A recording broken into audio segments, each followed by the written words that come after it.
Good morning and welcome to the 21st meeting of the Local Government and Communities Committee. Today, some of us are attending in person in Committee Room 6 of the Parliament and some of us are attending remotely by video conference. Before we begin, a reminder to all that social distancing measures are in place in this room and across the Parliament. Please take care to observe these at all times this morning, including during breaks and when the meeting ends. I remind members in the room not to touch microphones or consoles during the meeting, as these will be operated remotely by broadcasting staff, and please ensure all mobile phones are on silent. Agenda item 1, I welcome Gail Ross to the committee. Gail is attending today's meeting by video conference, and I ask Gail Ross to indicate whether she has any relevant interest to declare. Thank you, Convener. Very pleased to be able to join you. I have no relevant interest to declare today. Thank you very much.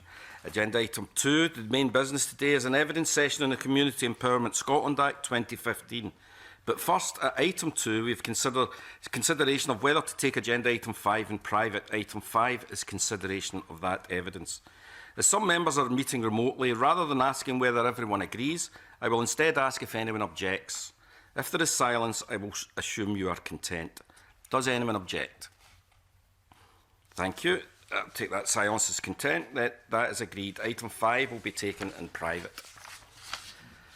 Agenda item 3 is an evidence session on the Community Empowerment Scotland Act 2015. Last year, the committee carried out a major digital listening exercise where we sought views about community wellbeing, what it means to people and how it can be grown and sustained. We had a fantastic response and the committee is really grateful to all who contributed. A key theme to emerge was an appetite for people to feel more empowered in local decision-making and more involved in the operation of local services and amenities. The committee has decided to build on that by looking at two key parts of the 2015 Act, Part 3 concerning participation requests and Part 5 concerning asset transfers. In the 5 years since the Act was passed, we want to assess how successful these have been so far in advancing community wellbeing, and today is our first evidence session. So our first panel of witnesses were involved in a recent evaluation of these parts of the Act, and I welcome the following, all attending remotely today. Professor Arthur Steiner, Professor in Social Entrepreneurship and Community Development, Clementine Hill O'Connor, Social Policy Research Associate, and Carolyn McMillan, Researcher, all at Glasgow Caledonian University. I'm grateful to you for taking time to answer our questions today, and we'll move straight on to the questions in a moment after I give out some technical information. For the benefit of broadcasting, there is a pre-arranged order, and I will call each member in turn to ask their questions for a block of up to 9 minutes. Professor Steiner, perhaps you could take the lead in indicating who in the panel will answer each question, and of course more than one of you may answer it if that is appropriate. Please, could everyone give broadcasting staff a second to operate your microphones before you speak? And we'll now move on to the questions, and I'll begin. I wonder if you could give us maybe some examples of the participation requests in action and what impact they've had. For example, have they led to more empowered communities, and have all types of communities benefited, including more marginalised communities? Professor Steiner? Hello, good morning, everyone. Right, so I think probably the best person to answer this question is Clemi, who conducted data collection and can give examples of specific interventions under the Act.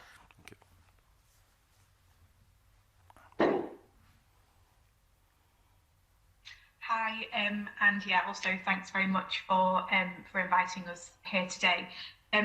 So in terms of specific examples of participation requests, one of the things to kind of flag today is that the interviews that we did, and the case studies that we did, they were all anonymous. It was agreed that they would be anonymous. So there are some things where we can talk very specifically about examples. Other cases we have offered anonymity to the participants. There was a lot of information in the annual reports, but we did have some limitations on the kind of data that's collected there, which we can talk about in a bit more detail later on. So in terms of impact on empowerment, I think one of the things that we found is that really it's too early to say. That we anticipate that community empowerment is something that will be a longer term consequence of this.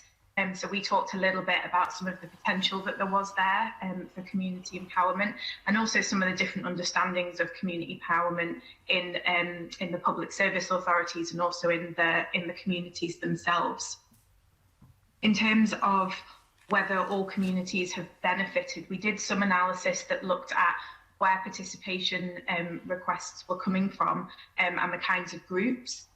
So we can see that a lot of the participation requests are coming from community councils. So there are some queries there about the extent to which they are kind of fully representative of the kind of diverse communities that we have in Scotland. That said, just because the community councils themselves aren't diverse doesn't necessarily kind of mean it's not impacting on marginalised communities. And we did see participation requests from a whole range of different kinds of communities. So yeah, that's what we can say about that. I think for now, a lot of it I think is limited a little bit by the fact that we didn't have a full return of the annual reports, so there's quite a lot of data missing, and so we are quite limited in the kind of very broad generalizations and trends that we can say at this stage. Okay, thank you. There's just a couple of questions coming for that. Do you sense that it's led to better partnership between communities and public service bodies? And also, Can I? Yes, Yeah. Professor Steiner. So when it comes to the partnership and collaboration, obviously participation request aims to create the collaboration between public service authorities and community groups. This collaboration was obviously in the past possible under different kind of forms, less formal forms. So the legislation is really helpful to open a new door, a more formal door, to systematize those kind of attempts. As we know, community groups can have different relationship with public service authorities. Sometimes they're good, sometimes they're less good. What this piece of legislation makes is that there is a formal duty for public service authorities to look at specific requests from a community body. It can be more formal or less formal community body, which is very important component of the legislation. We could see evidence that different community groups created good relationship due to the legislation. So definitely, especially if successful, the participation request led to enhanced trust, better collaboration between community bodies and public service authorities. Some community groups decided to go ahead with other community projects, also including asset transfer. So definitely we can see evidence that the legislation works to the extent that if successful, there is an opportunity to rebuild or develop collaborations between two parties. Okay, just leading on from that, I suppose, there's a statement that you made that there's some evidence that participation requests are more likely to be successfully used by higher capacity groups, including those with significant professional experience and time to undertake the participation request process. Does that suggest then that the Act has, in some cases, widened the inequalities between communities? Well, I think it would be misleading to say that it widens inequalities. This evidence, this particular statement came from a limited number of interviews. So those are observations of specific interviewees. Again, I would like to emphasize the fact that participation request is initiated by a group of people who have the capacity, knowledge, skills, people who very often are well educated. That doesn't mean that the outcome of the participation request doesn't have positive impact on a wider community. So if you think about certain examples of participation requests, like access to local parks, different types of services, childcare services, care services, although those aspects can be initiated by those with skills and well-educated people, again, they can affect wider communities rather than the individuals who were involved in initiating the process of participation request. I noticed that there's only been 46 participation requests over the first 2 years. Would you suggest that that's because you need to have a certain amount of expertise to be able to put the participation requests in the first place? Well, that's an interesting point to highlight. So is 46 a high number or a low number? We have to remember that the legislation is a new piece of legislation, and it takes time for community groups to find out about it. Also, different community groups, they don't really understand the notion of participation request. If you think about different parts of Community Empowerment Act, like asset transfer, for example, that we're going to discuss later on today, they're more tangible. Community members can think about a specific asset or a piece of land that they want to manage and take ownership of managing specific asset. In terms of participation, it is more vague for many community members. So we can see definitely over the course of 2 years when we collected our data, the number of participation requests increase from 1 year to another year. So we're talking about the data set 2017, 2018, and 2018, 2019. Again, the data has some limitations because not all public service authorities, despite the duty to submit their annual reports, not all of them, they submit the report. Okay, thank you. I'm going to pass you on to my colleague, Sarah Boyack. Thank you very much, Convener. Welcome to the panellists today. The evidence that you've presented to us has been really useful. I would like to follow up the issue of the experiences from the asset transfer sections of the Act. And there was a couple of questions I wanted to ask about both the outcomes, how have things changed from the existence of the Act, and it's partly following up the Convener's question about what type of community is likely to apply to use the terms of the Act in terms of asset transfer, and whether we've got any trends that you'd want to highlight to us today. Thank you. Right, maybe I will start answering the question and then I will pass it to Clemi and Caroline to add to what I want to say. In terms of the what type of communities apply for asset transfer, we look at aspects associated with Scottish Index of Multiple Deprivation to identify locations of asset transfer. And we can see that actually there's a wide range of community groups, or the assets are based in different decimals of Scottish Index of Multiple Deprivation. So some of them, they came from what we would consider as deprived or deprived communities, ranked 2 at as Scottish Index of Multiple Deprivation scale, and some of them, they were well-skilled, ranked at number 10. So we can see an evidence of different community groups, or at least assets being located in different locations. Again, who stands behind those asset transfer, it's difficult to say. Those can be capable people, but the fact that the asset transfers and the particular assets are located in those also even more deprived areas is a positive thing. We can see, for example, a number of requests, asset transfer requests amongst men's sheds. And we know from research evidence that very often men's sheds support activities of older retired men, sometimes those who are ex-prisoners, sometimes those unemployed, sometimes those with mental health issues. And as such, those asset transfer have an impact on community well-being and those who are possibly disadvantaged in our communities. Can you remind me the first question, the first part of the question, please? It was about the outcomes from these new powers that were granted in terms of asset transfer in the Act.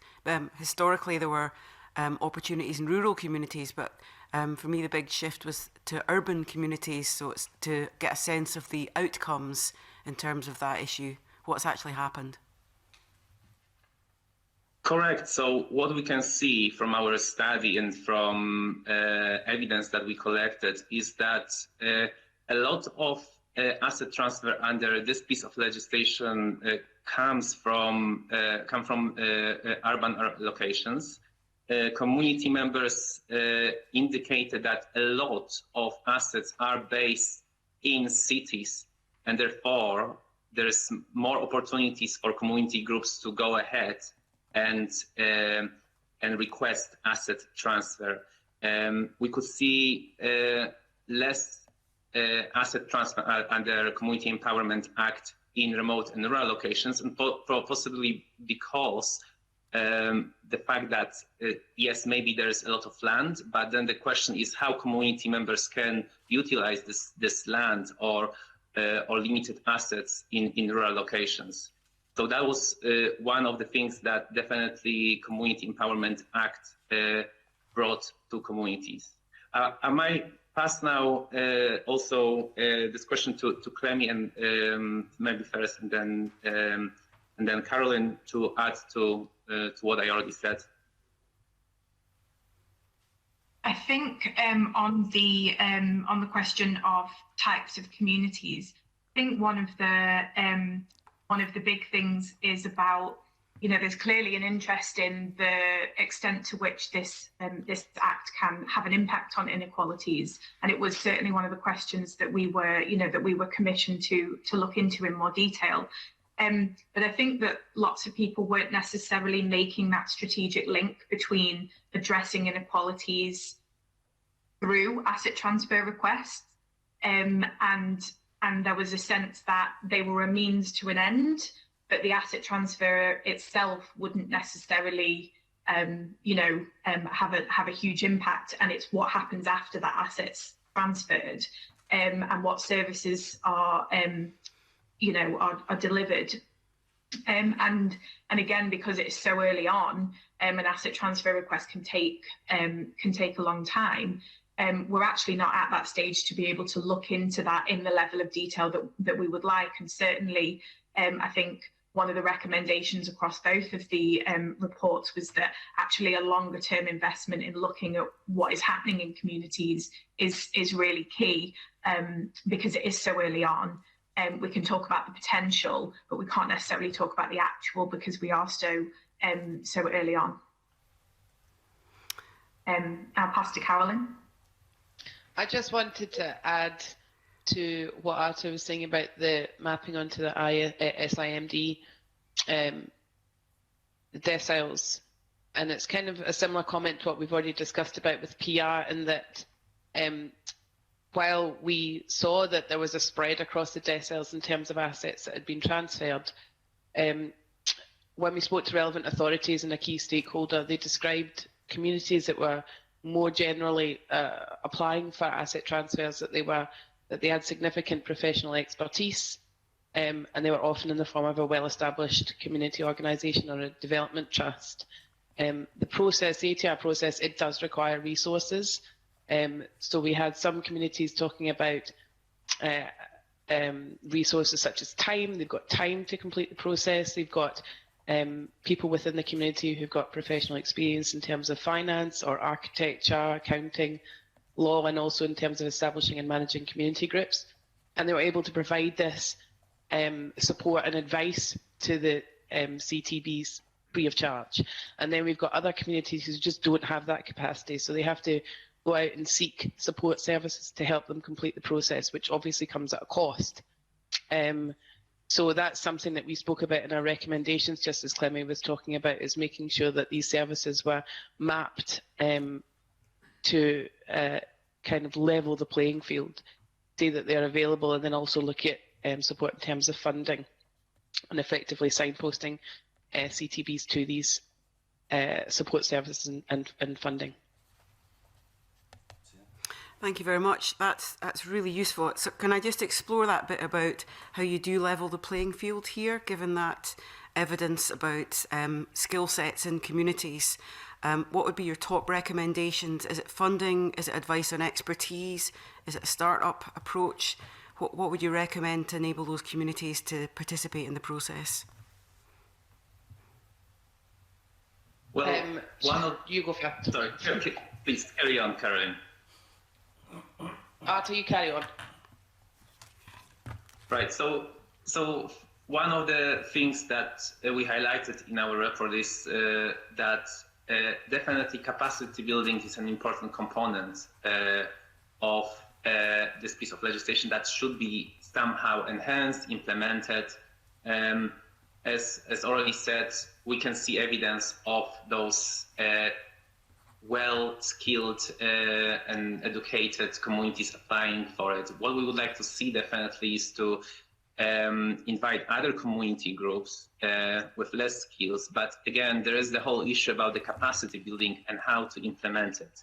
And this obviously is a much bigger and fundamental challenge that goes beyond the Community Empowerment Act. How can we build and encourage those less skilled, less capable, disadvantaged communities to actually use legislation that actually was created to support their activities?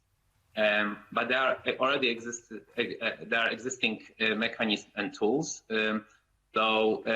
One thing, and organizations that support community groups, like for example, COS, CBC, and so on. So those organizations obviously can provide support in one form or another. Caroline, can you follow up, please? Well, our recommendations sort of started with a kind of like a mapping exercise to identify the barriers to participation of marginalised groups or disadvantaged communities. And that involved a review of support services that are valuable throughout the asset transfer request process, because it is a long process that requires resources. And we did have some respondents, even ones from high capacity, saying that there was a point where they just didn't feel like they could. The momentum was running out within the community. So ensuring that these support services, particularly for these communities in areas of funding, and also in terms of capacities and skills, so things like helping people manoeuvre the process, developing business cases, working out planning or architecture, finance, and making sure that these, not only are they mapped, but they are effectively signposted to community groups. I think I just want to add a little bit about having these services available, but also when we spoke to some of the relevant authorities, they said that there was other, that when people were engaged in communications, it was more likely for more disadvantaged groups to already be, if they were involved in or looking into asset transfer, that they were already talking to the relevant authority. They weren't acting so autonomously. So you would, I would hope that they were kind of signposted to these things already, but I don't know whether that is the case. Thank you very much. And now ask Annie Wells to come in.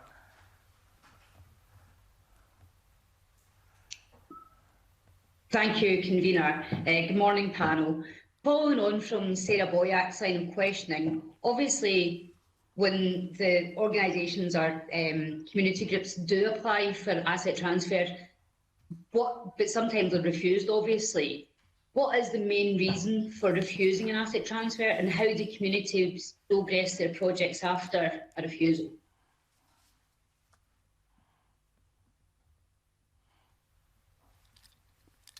Right. So obviously every application has to be assessed case by case. So we have to see added value for transferring asset, whether it's a building, whether it's land. there has to be added value for the community. There has to also be kind of sustainability plan.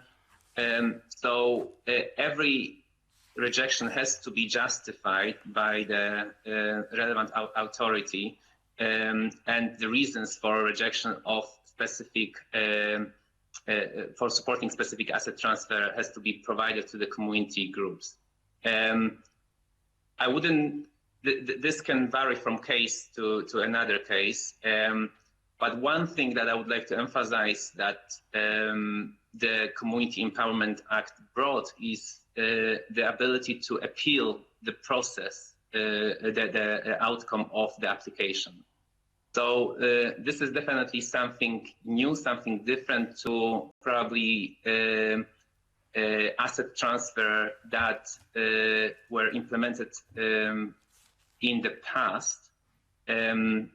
Every asset transfer, if it is rejected, community groups at the end of the process can appeal, and it goes to the Scottish Government for additional review. So obviously this gives additional powers to community groups to ensure that that the decision was right. And again, I think we have to remember that transferring assets, it is a massive responsibility, and we don't want to see derelict assets out there in 3, 4, 5, 10 years. So something that has to be justified in all those applications is that community groups are able to run those assets in a way that will benefit community groups. So we have to understand that there will be, not every asset transfer application will be positively reviewed. Clemi, would you like to add anything to it? I think just to say that the refusals were relatively low.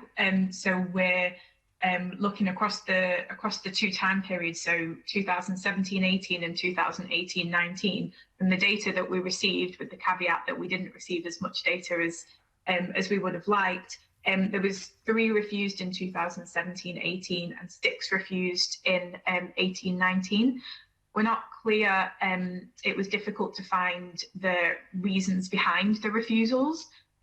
So that would be something that could be explored in more detail in the future.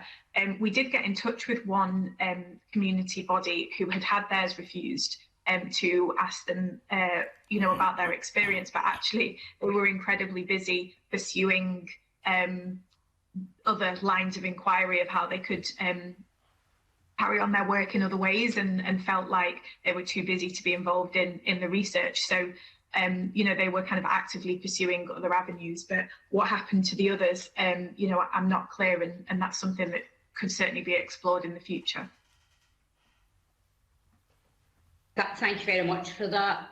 Another sort of a follow-up question to that is, some community transfer bodies experience difficulties with relevant authorities, describing them as hostile or obstructive. What do you think can be done to change this? So that probably relates to the change in culture and approach, and enabling this local democracy. So some interviewees and evidence from our research indicates that some community groups have a bumpy road to accessing information, to working with local, not just local authorities, but relevant authorities.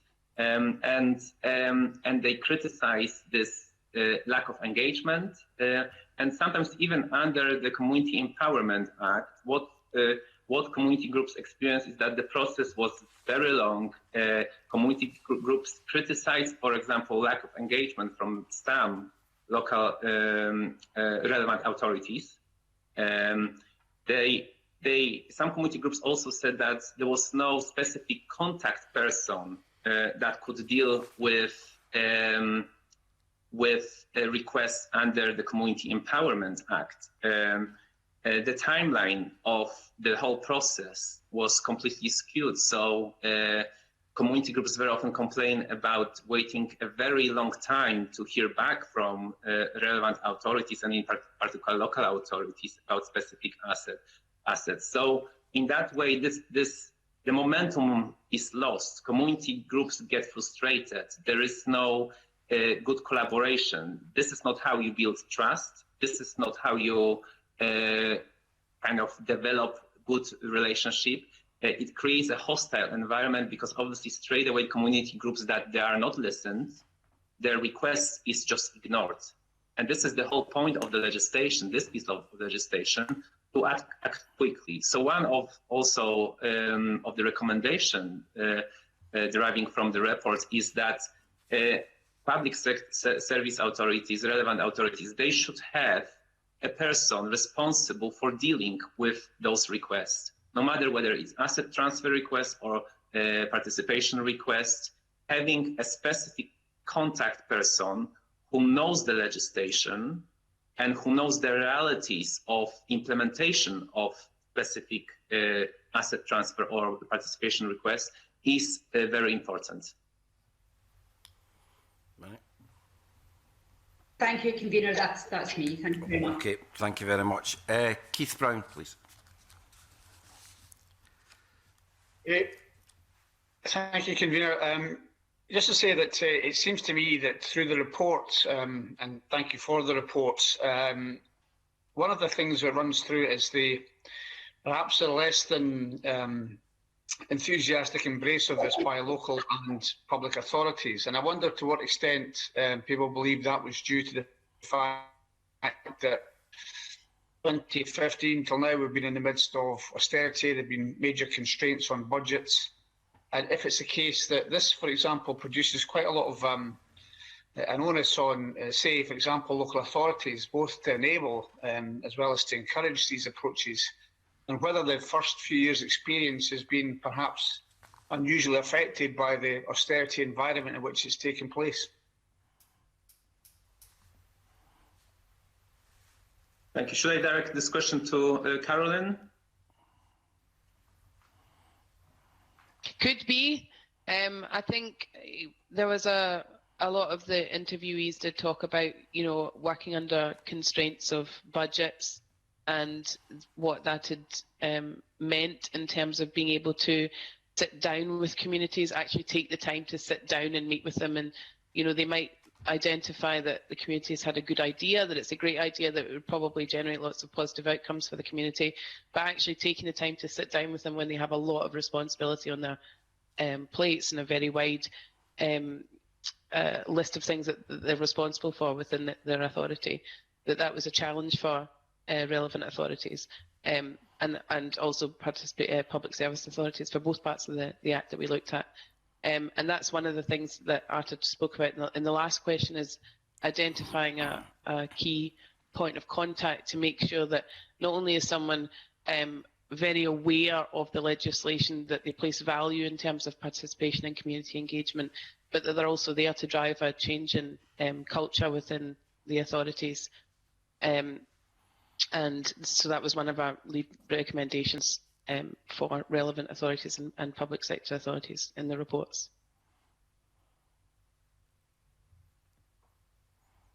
And I wonder as well, I think there seems to be an inbuilt kind of, if you like, prejudice that this will always involve local authorities, but this must be true of other authorities which can be made requests of. But I wonder to what extent, looking through the examples that are in the papers, the example in my area in Clackmannanshire, it's got for some reason the example of Dollar, which is where I am just now, but it doesn't have the examples of Alva, Tillicoultry, Menstrie, but there's also been community transfers. I don't know why those ones aren't included.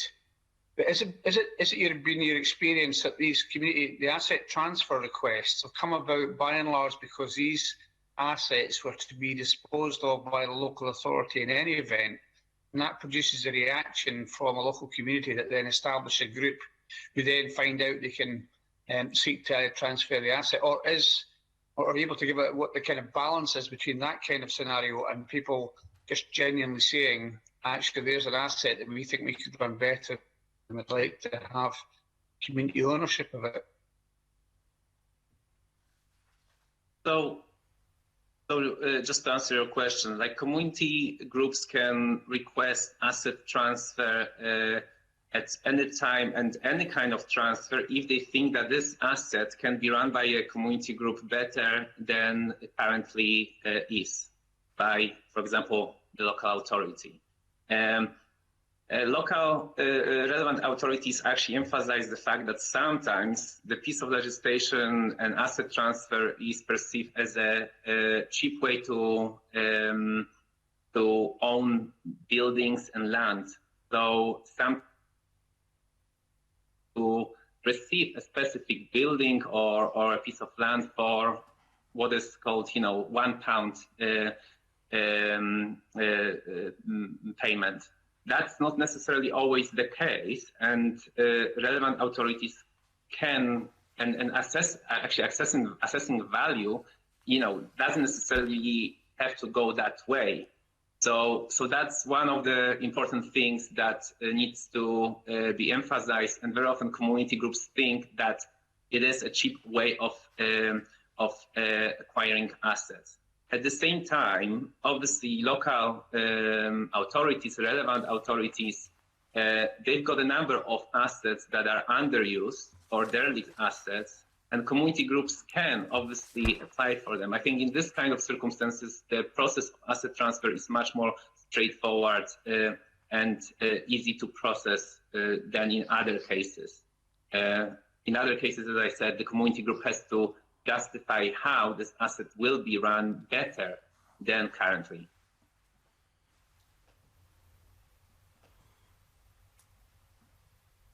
Yeah, I appreciate that, and thank you for that. I just wonder, really, though, my question was, to what extent, from the evidence that you've seen so far, and I appreciate it's quite early, that the asset transfers which have taken place are, if you like, distress asset transfers, because a council, for example, has produced a budget and it's going to get rid of this hall and that facility and this facility, and then a community responds by saying, we want this to stay, and by the way, can we take this over and we'll run it?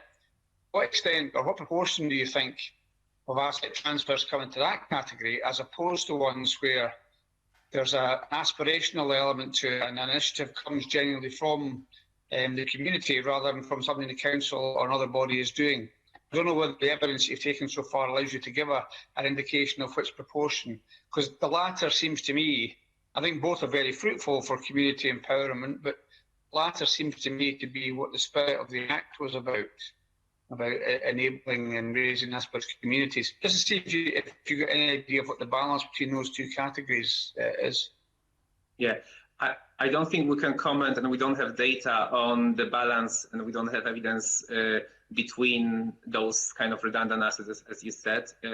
In our report, we included a case study where actually community group wanted to have assets. There were actually, it was a building that actually needed renovation and so on. So the community group did a great job in renovating things. So in a way, you can say that yes, it was an underused asset and needed investments. So the local authority probably wanted to get rid of it. At the same time, community group wanted to run it and did a great job with renovating it and turning it into a facility that supports community members. But probably, I don't know, Clemi, would you like to add something to that? Because obviously you were involved in speaking to lots of different community groups, so you might have some additional comments. Yeah, thanks for that, Arta. So I think that from the people that we spoke to, it was probably more the latter, in the sense of it was people who very clearly wanted an asset in order to deliver a particular service. In the case study example that we used, they really saw that as a really good, solid foundation to build their further work. So it wasn't, as you say, a kind of a reaction to something being closed. They've been seeking an asset for a while. I think one of the big limitations on this is around reporting. So the Act requires that all relevant authorities report particular numbers of what's been accepted, what's been refused, etc. But there isn't a requirement for a huge amount of detail. So in some cases, we were able to kind of go on websites and kind of find a bit more detail about some of that rationale in order to be able to make a bit of an assessment, as you say, but it's just not consistent. And so I think that's a really big problem in terms of keeping track of some of these issues that are clearly very important. And again, one of our big recommendations was about ensuring that there is consistent reporting. And that may mean adding some other reporting categories in order to capture some of this stuff, which is clearly of interest in terms of assessing and evaluating how the Act is having an impact. Okay, thank you very much for that, Keith. Thank you. I'm moving on now to Andy Whiteman. Thanks very much, Convener. You make recommendations in both reports about the need to promote these opportunities for communities. But in your research, you basically only spoke to people who'd engaged with Part 3 and 5, didn't you? So, or if I'm wrong, did you speak to people who don't know about it, or who might have been expected to know about it, or not? Well, that's going to be a very quick and straightforward question. The contract basically asks us to look at communities that actually use asset transfer and participation requests. So we didn't go out there and we didn't explore other communities that, and we didn't ask them whether they are aware of this piece of legislation. Okay, so the contract that the evaluation you did was how effective the legislation had been by those who had used it, rather than how effective this legislation has been in improving outcomes for communities across Scotland. Yeah, there were 4 key questions associated with the contract. So we wanted to look at the outcomes of the legislation. So we were asked to look at specific communities that use the legislation and what is the outcome of this legislation. We're asked to look at aspects associated with community empowerment, whether the community leads to community empowerment. We're asked to look at whether the legislation is implemented as expected in terms of different processes. But we weren't asked to look at all communities out there and verify the knowledge about Community Empowerment Act. Yeah, okay, well, that seems to be an important piece of work we still need to do. I'm just wondering about the appeals on Part 3. So that's one of your recommendations. But in fact, there is a provision in the Act, Section 30, allows ministers to make provision by regulation for appeals. So I hope that recommendation is taken up. But do you have any insight as to why ministers have never brought forward these regulations? No, we don't have information, but so this is something that would have to be discussed with the ministers. The Part 5 of the Community Empowerment Act, so asset transfer, has an appeal process. Part 3, participation request, doesn't have this element. So if the application is rejected for some reasons, of course, the community group is capable of finding out why it was rejected, but this is basically the end point for the community. So the community group cannot appeal the decision that was made by Public Service Authority. And one of the recommendations in our report is to explore whether this should, whether the appeal process is needed and how this would happen. Who would look at the appeals, who would make a final decision, and so on. Obviously, in a way, because it's a Community Empowerment Act, it should truly empower community. So a rational pathway or a way forward would be to introduce the appeal process, especially in cases where collaboration between public service authorities and community groups is not healthy, is not good, is antagonistic. So those community groups want to have a right to appeal the process and be heard and discuss things with somebody else outside this public service authority. Okay, yes. I mean, Parliament intended that there should be an appeal process, which is why they put the regulation-making power in, but we'll have to explore that with ministers. Moving on to asset transfers, I mean, the data you've collected shows that there's a very small number of refusals Are you satisfied that the explanations that were given for those refusals are all sort of valid and consistent and compliant with the spirit of the Act?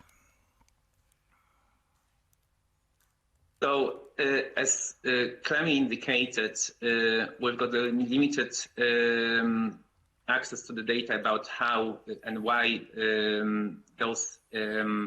those applications were rejected. However, we also find out from the community empowerment team at the Scottish Government that the existing appeal processes were reviewed at the time of conducting study, and they were supported by the Scottish Government.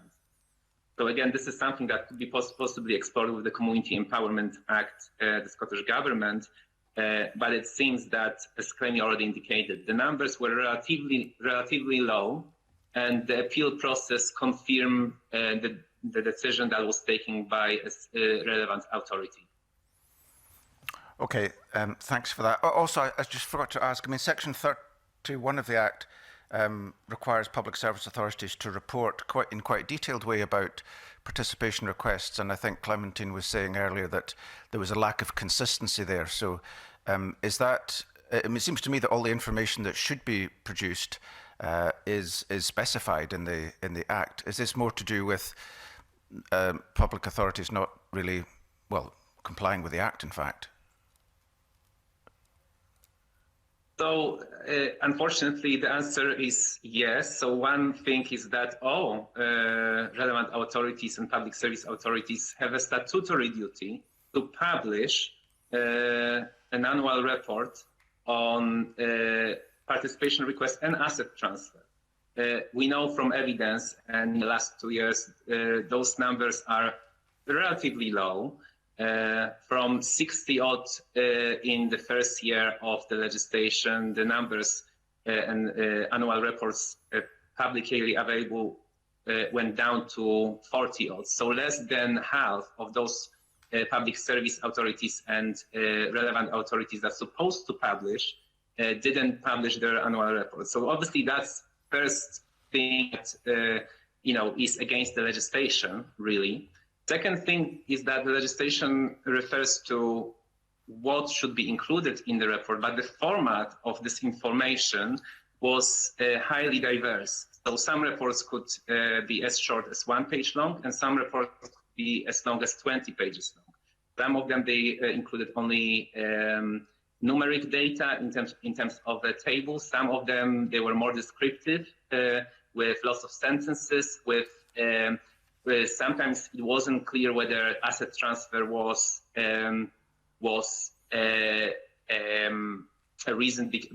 undertaken under the Community Empowerment Act or beyond it.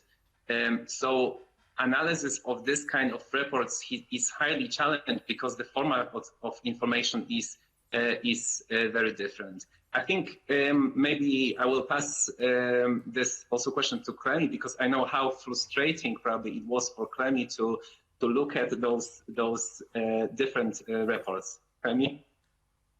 Yeah, and I think this kind of goes back to a question I responded to earlier, was about, the Act states that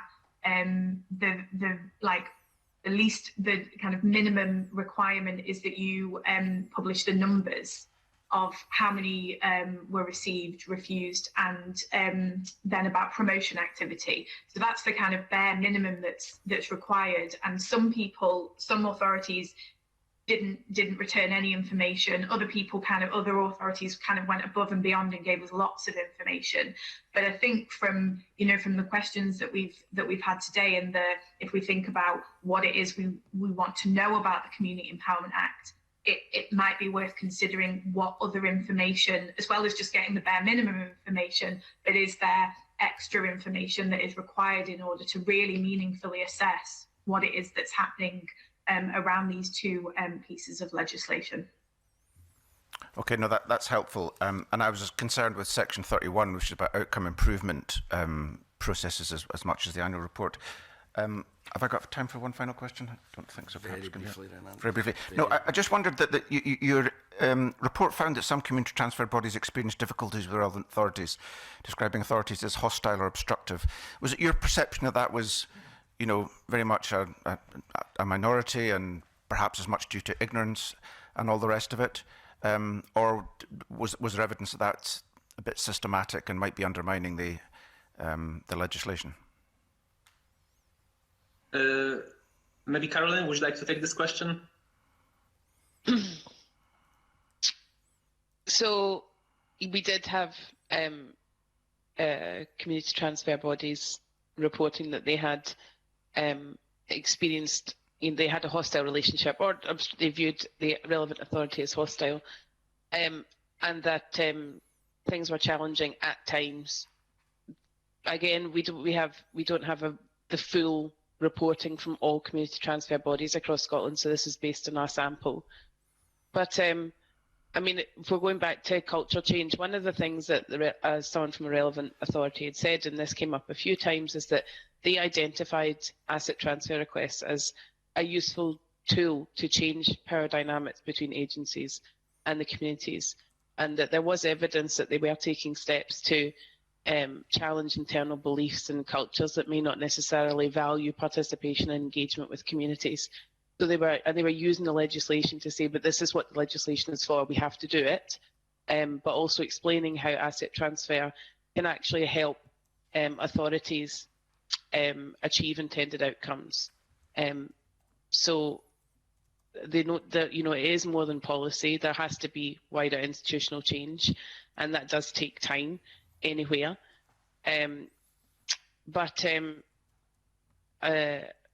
Yeah, I think it wasn't consistent across the sample.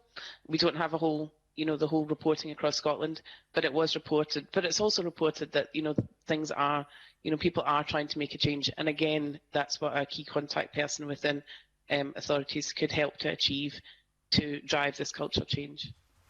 Thank you. Thank you very much. Now I'd like to bring in Gail Ross for her first evidence session. Gail. Thank you, Convener. I've got a couple of questions about groups and trusts and community councils, and maybe the reasons why they wouldn't go ahead with an application. And I realise that this might well be going into areas out with your research, but obviously opinions are very important as well. Do you think that there might be an opinion amongst the general public which feeds into community groups and volunteer groups that maybe they shouldn't be going in and doing services or taking over services that a relevant authority might have a statutory duty to do?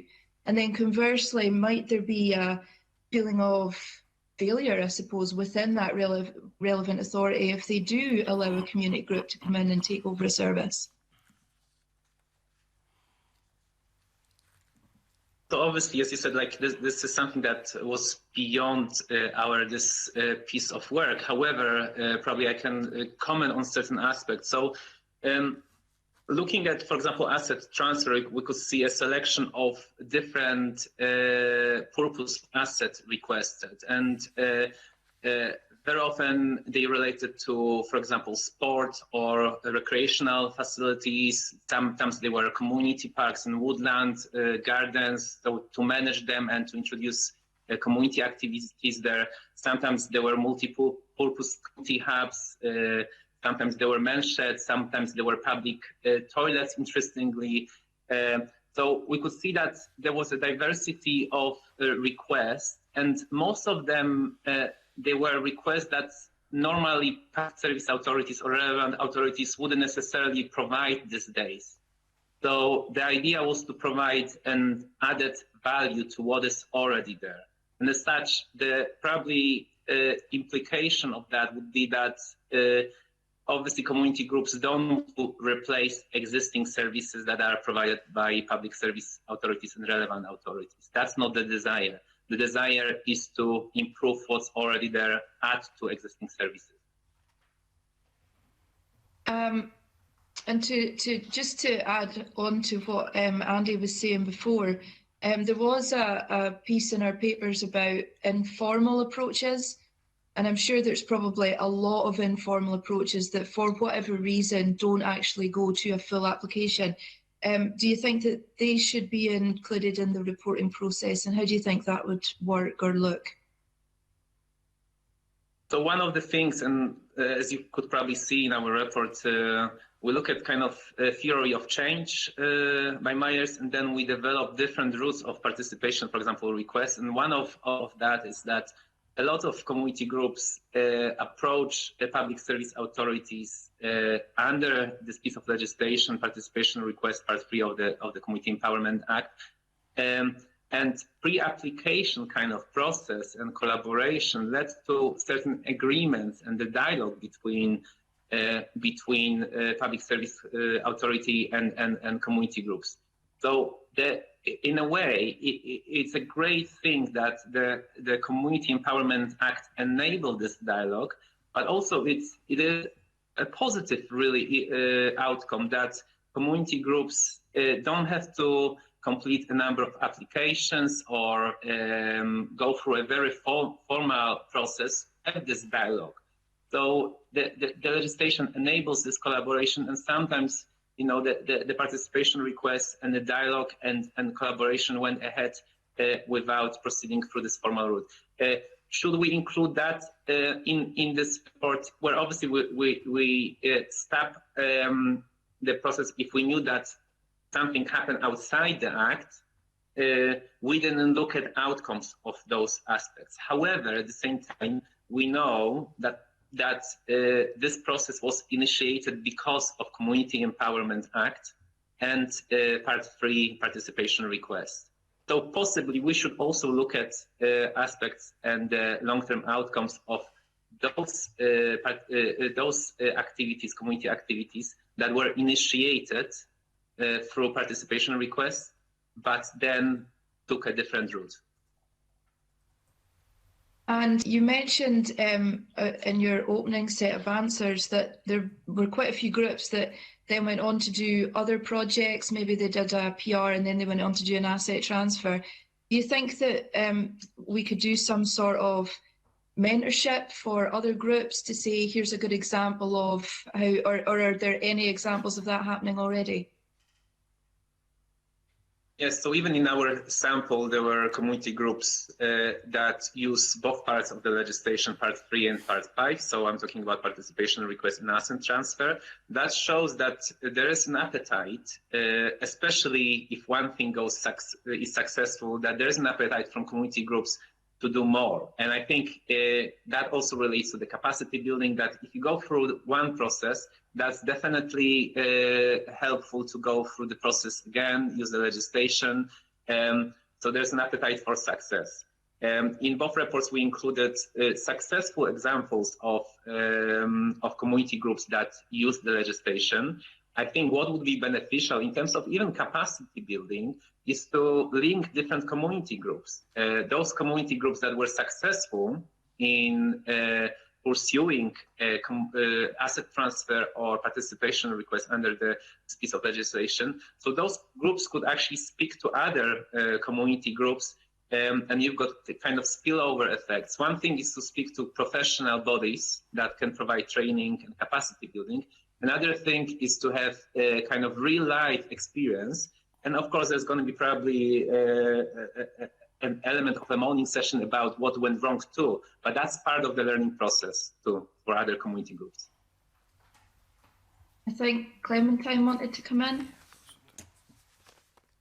Hi, thanks. I think I just wanted to speak really briefly to this idea of failure that you talked about, and I think it's partly linked to the question of numbers and whether the number of PRs is low or high, or a good thing or a bad thing. And I think there was a real lack of clarity across the public service authorities in terms of whether a PR meant it was a good thing that they were doing, or did it represent failure. So there were two examples in the annual report, so publicly availably, saying that they were kind of actively seeking to minimise participation requests because it would represent a failure of some of the other mechanisms that they had.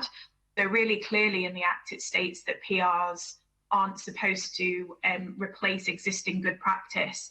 So there was some public service authorities saying, we're really confident about our other practices, but if So if they're not working, a PR is kind of seen as a bad thing.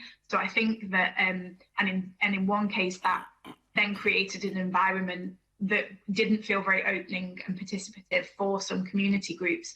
So I think a kind of a clarity of policy intent there, and a bit more discussion about what a PR represents is kind of important.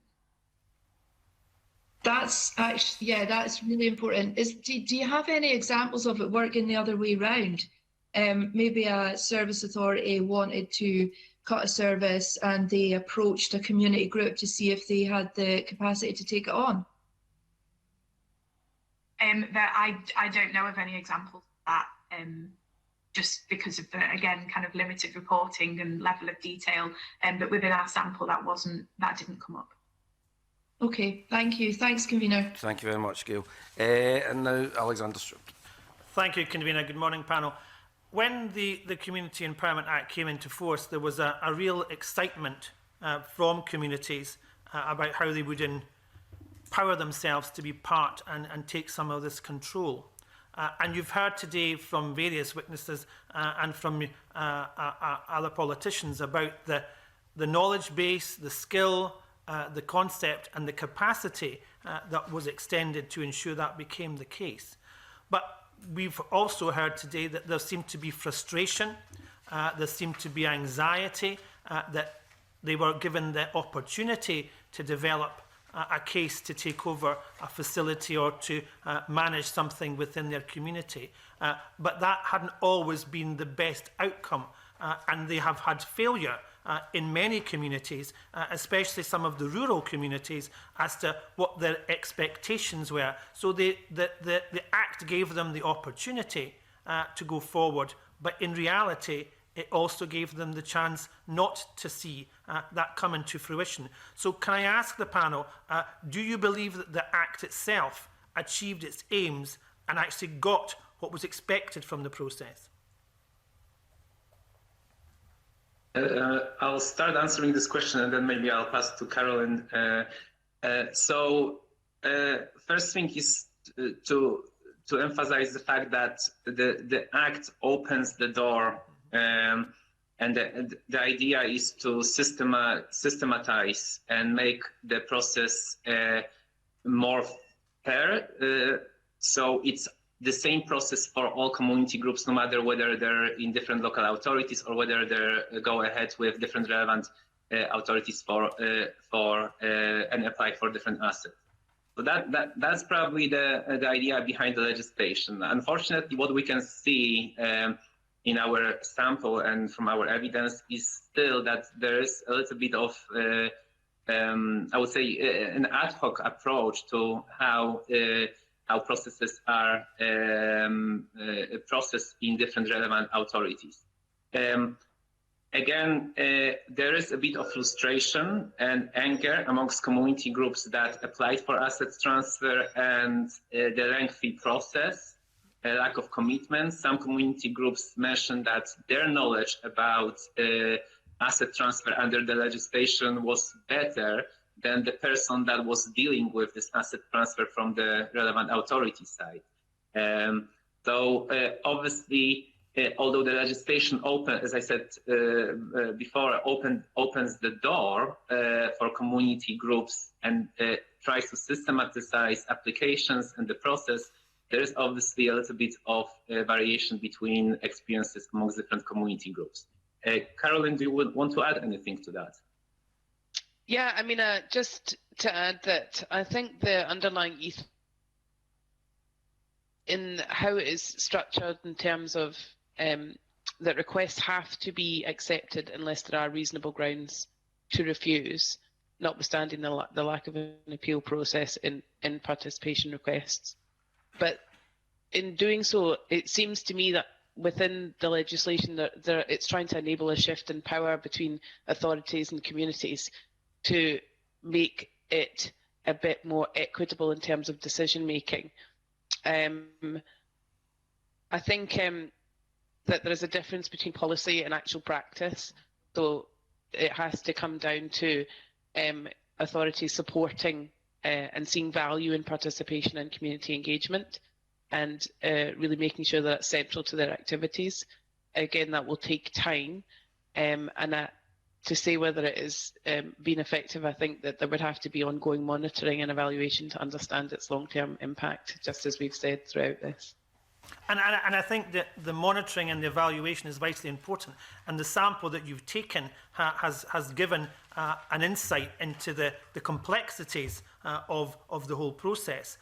Because as I've said before, some community groups run out of steam about trying to progress because of the length of time that it took for them to get any real progress going forward.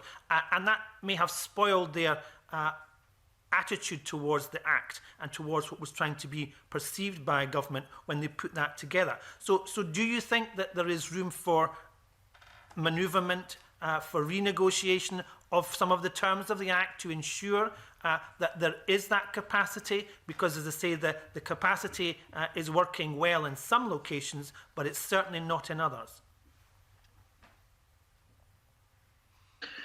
Well, I think there's always a space for improvement. A few weeks ago, there was a colleague of mine from a community council who asked me a question about the Community Empowerment Act and asset transfer. And they said that I don't want to reveal identities and specific case, but basically the community tried to use Community Empowerment Act and asset transfer with a specific local authority, and they said that basically they stuck because they don't hear anything back from a specific local authority. And it's been an ongoing attempt, and despite the legislation, they feel that nothing is progress as it should. So in that case, the legislation says and sets up certain process, but if this process is not adhered to, if it's not followed by a relevant authority, then that's not very helpful. So the legislation might be good, but then monitoring, and community groups nearly should have a right to also make a complaint or complain to maybe Scottish Government or a different body to say that our application under this piece of legislation is not processed. We haven't heard back within the specific period of time from the relevant authority. What should we do? Otherwise, without that tool, the community group can't do anything.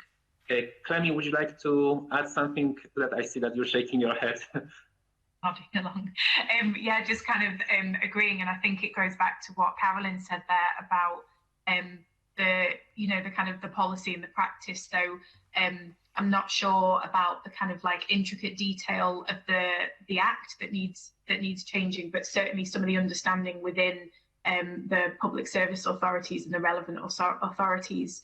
I think that one of the things was that sometimes community groups felt like they knew more than the people that they were dealing with in the authorities, because they were kind of like living, breathing, sleeping this, whereas the person in the authority might have a million other things that they'd be doing and need to keep track of. So I think it goes back to that recommendation about having a key point of contact within the authority.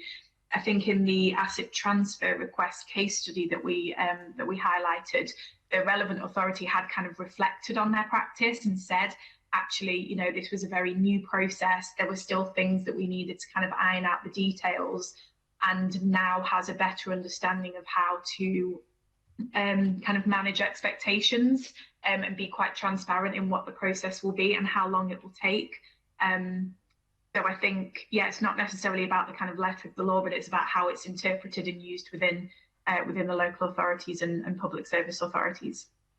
And following on from that, do you believe that there is then a role for more scrutiny or more governance to ensure that what you've just discussed there then becomes a reality, that there is a better understanding, that there is more knowledge, that there is more weight put behind some of these individuals who have the positions within the authority or the positions within the groups to try and support the community? Because the community, as you've identified, comes forward quite enthusiastic about where they can go and what they can achieve. But that has been dashed because they've not been given the proper support mechanisms, and there hasn't been the governance and the scrutiny that would be required. And that may be something that the Scottish Government need to look at for the future. Yes, I mean, absolutely agree with that. You know, the legislation is implemented to achieve certain policy goals, so it should be followed. Unfortunately, it's not always the case. So frequently, not just in relation to this policy, we can see mismatch between national policy and how it's implemented at the ground level. So there should be, you can name it more scrutiny, but maybe more support in terms of understanding the Act amongst community groups, but also amongst relevant authorities. So they know that it is not something that local authorities should fight against. This is something that they should actually support. This is something that they should know about. This is something that actually creates better services and can help their work. So I think this better understanding between two parties in terms of communities, but also relevant authorities is needed. And sometimes possibly it has to be enforced a little bit, but probably a better way is to provide additional support, capacity, and information to relevant authorities to follow the legislation. Clemi or Caroline, would you like to add anything? Right. Okay. Right. I can see that you're shaking. Thank you very much. Thank you. Thank you. Sarah, do you still have a supplementary you wish to ask? No, it's fine, thanks. No, that's fine. Gail Ross has got a short supplementary she wishes to ask. Noted, convener, very short. I just wondered, Alexander touched on the governance issue. With those community groups that had difficulties even getting a reply from the relevant authority, and this obviously only just applies to a local authority, was there any elected member input at all into helping them with their applications? So the example that I was referring to was beyond the scope of this piece of study that just came to me a few weeks ago or a couple of months ago. And it relates to obviously my personal interest in community development and community empowerment act and so on. So as such, I collaborate with different community councils and community groups. That's why I got this request, and it was more informal request. So probably it's difficult to answer your question in details. But this is something that obviously I could find out. I don't know, Clemi, would you like to add to comment on it? Yes. Yeah, so there was a couple of cases where elected members were involved kind of tangentially. So I visited councils who were putting in participation requests and sat in on some of those meetings, and there were elected members kind of represented at those meetings as well. In the case of one of the refused participation requests, an alternative route had been suggested actually by an MSP who was responsible for a particular area of interest, and I think was their local MSP, and additionally had a kind of a professional interest as part of their portfolio. So there are examples where that is happening, but I'm not sure that it's necessarily routine across the board. Okay, thank you very much for that. That completes our questions and concludes our evidence session with our first panel. Can I thank you all for taking part, and I suspend the meeting very briefly for a panel changeover. Thank you.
Welcome back, and I'm pleased to welcome our second panel of witnesses who are attending remotely today.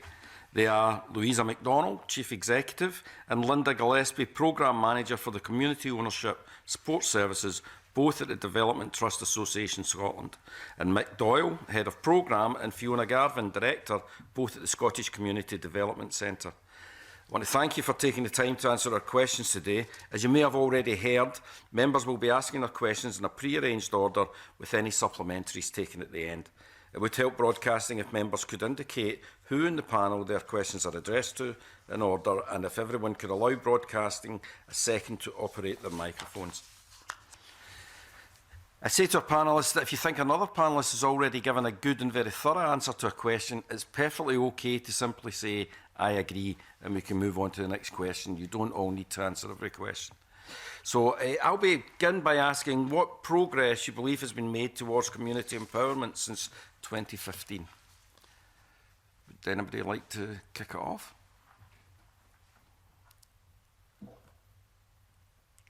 It's going to be a short session today. That's what I like to hear. Linda Gillespie. Part 5, asset transfer in the Community Empowerment Act. And I think the provision in the Act in Part 5 has been a very positive addition. And I think by creating that framework for the transfer of asset confidence, the review of what's possible. And it's obviously opened out the rest of the public sector to communities in terms of the assets that they may have an interest in. So from that point of view, I think it's been a very good kind of step to that. Thank you very much. Does anybody else want to add to that? Okay. Whether you think the ownership of an asset is necessarily the best way to help communities become more empowered. Louisa MacDonald.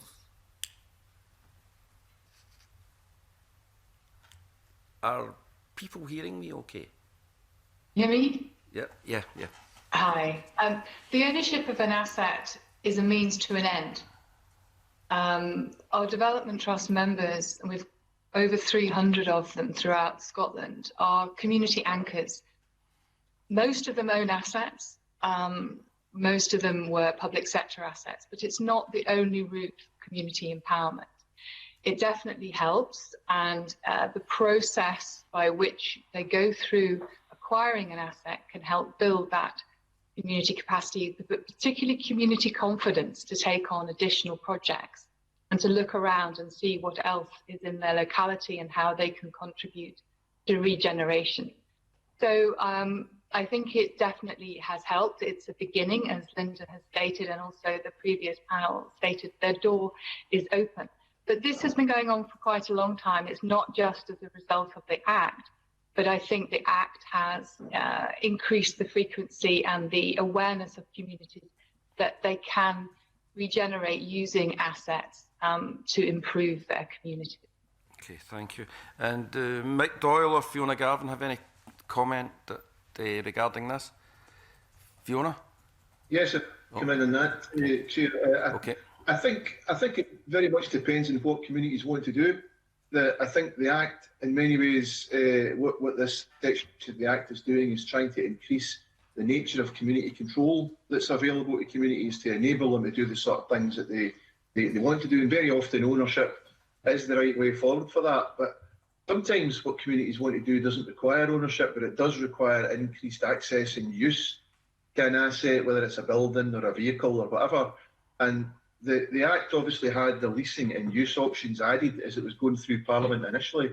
And I think that we feel it would be helpful to maybe restate the fact that those options exist and to try to ensure that all options are properly understood by communities, and that the capacity building work we all do and other investment in that enables that to take place, so we know folk are going for the best route that they want to, or that they need to take forward their aspirations and create the best outcomes for the folk that they're delivering for.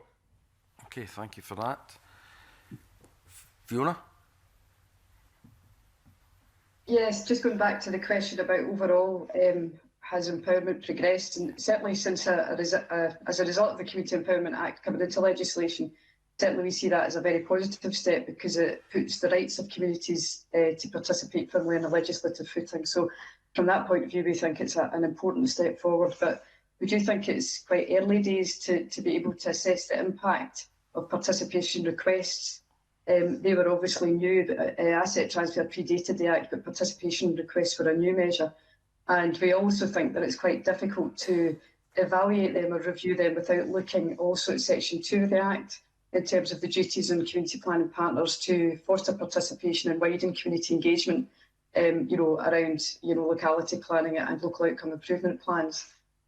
So from that point of view, we think it needs to take place. A review of participation requests can't really be seen in isolation. It needs to also take account of how well the duties in Section 2 are actually supporting participation and also addressing and involving people from marginalised communities and people who experience inequality of outcomes.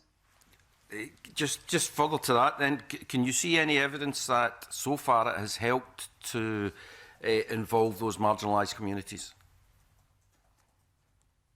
Do you mean the participation request part or Section 2? Well, really, we're dealing with Section 3 and 5, but I mean with Section 2 and Section 3 together.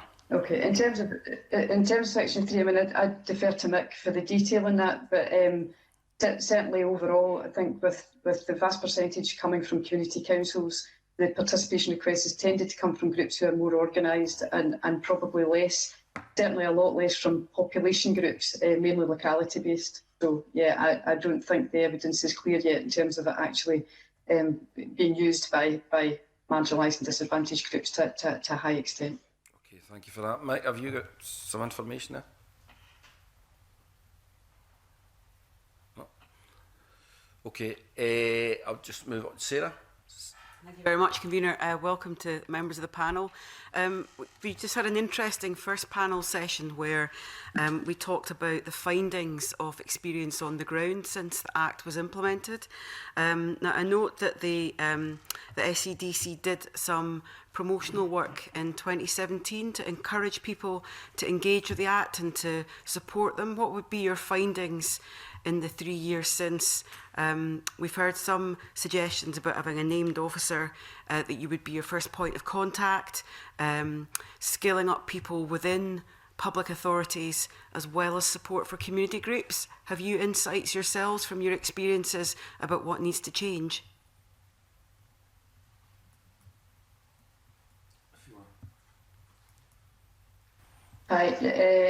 Yes, can I just start saying we have offered support over the past couple of years, but I think it's important to be able to appreciate the extent of that support. I mean, certainly, particularly, and it's been around participation requests particularly, we've really only been able to offer some support in the past 2 years, and that's really, I mean, it equates to around about, a part-time post.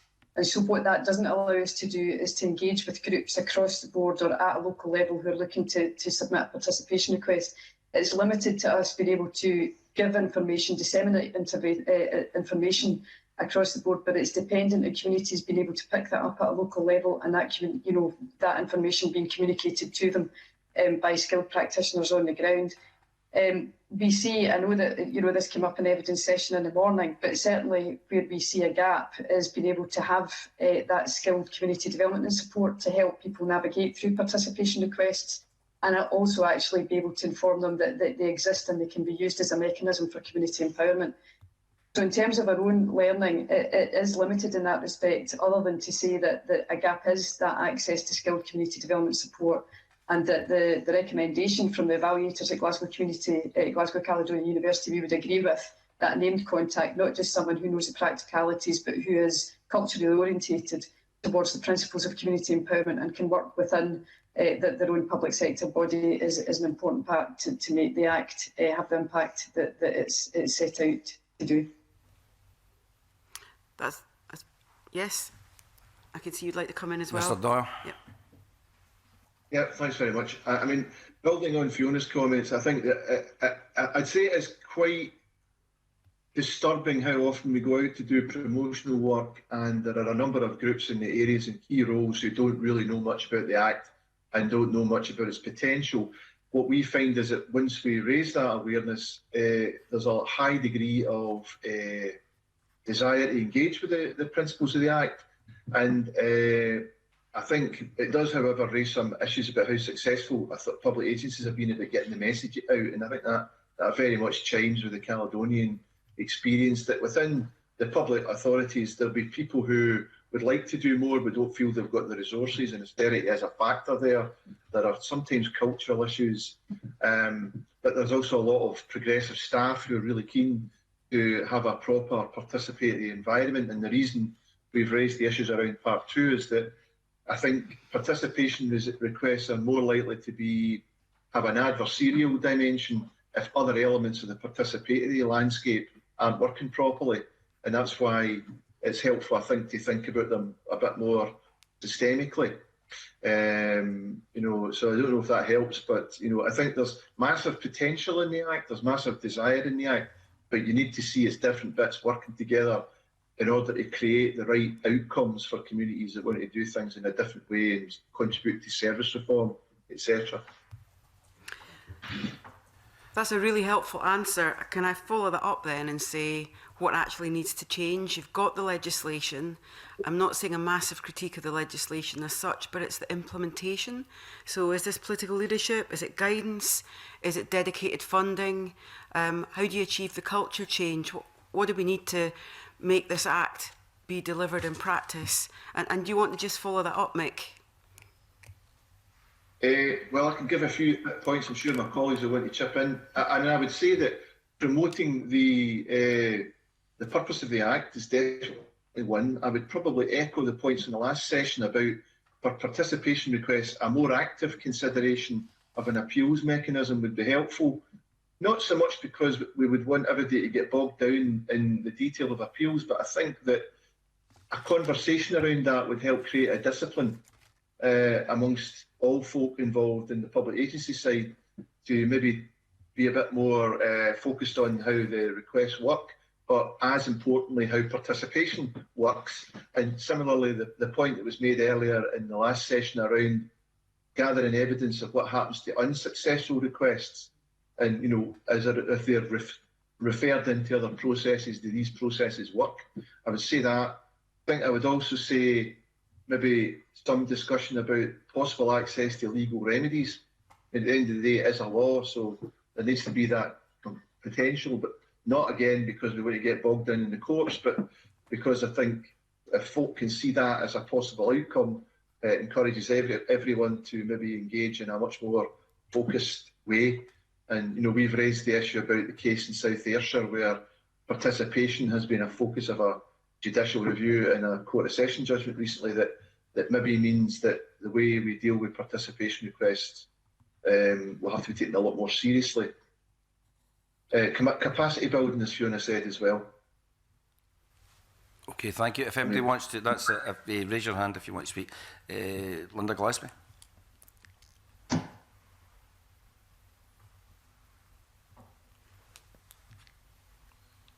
Linda Gillespie, please, and can you put her mic on?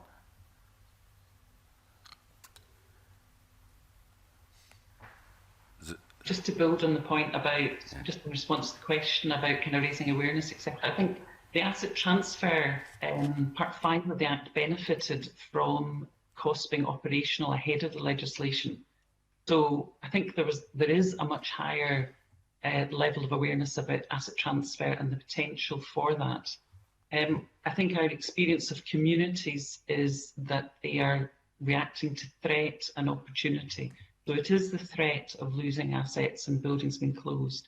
And actually, for some, particularly those established organisations, it's quite often the opportunity that an asset brings.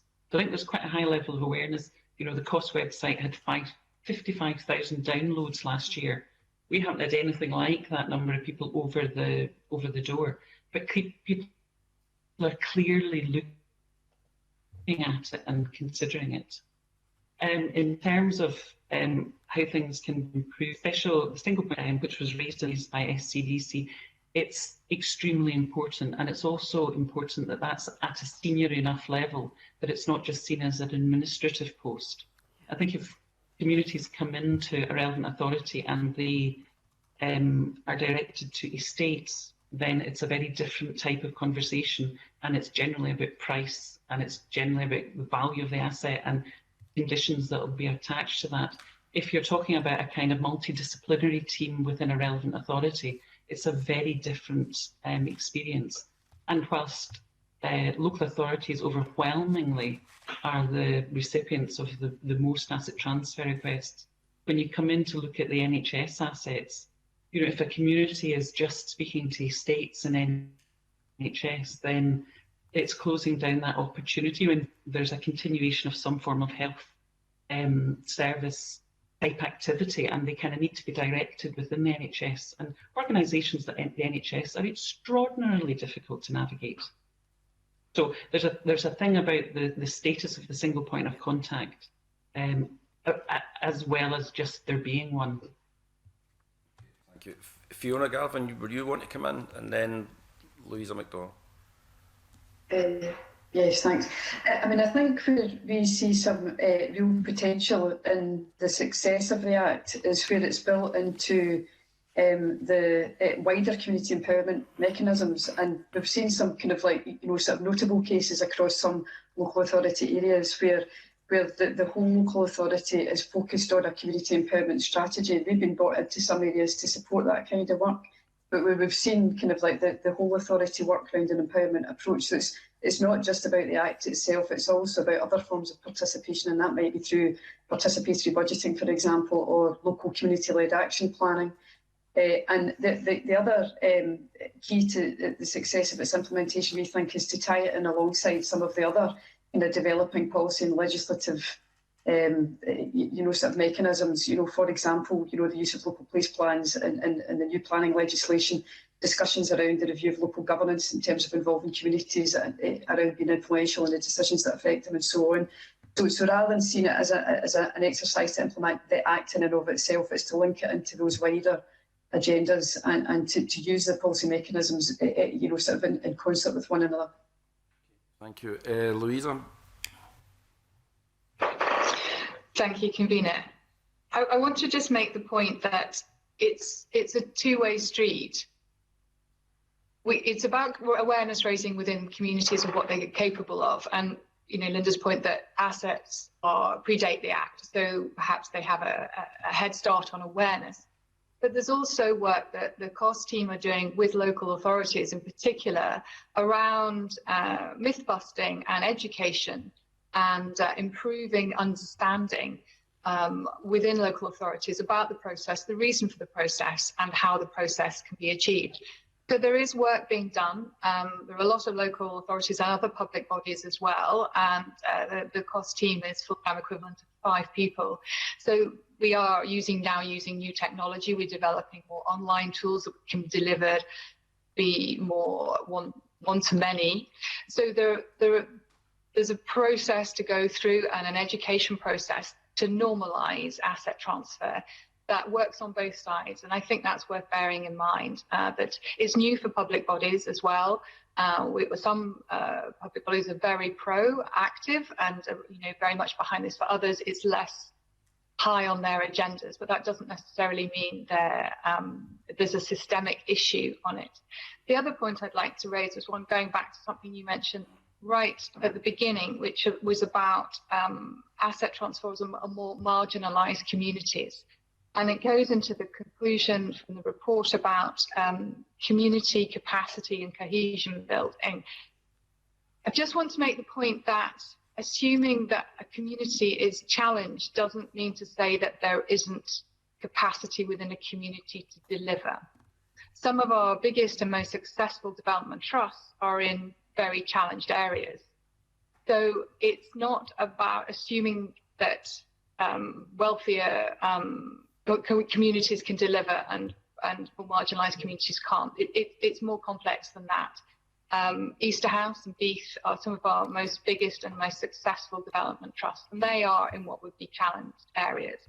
So there's a different dimension, but capacity or rather I would call it confidence of a community take on projects, and increasing numbers of projects as the Act progresses and all other policy conversations that I'm involved in with different policy groups and other organisations about how to increase the confidence of communities to increase the community activity is also an issue, and how we do that is also very much part of this. But it's a learning curve for both sides. It's for both for communities and for public bodies, and how to take this forward.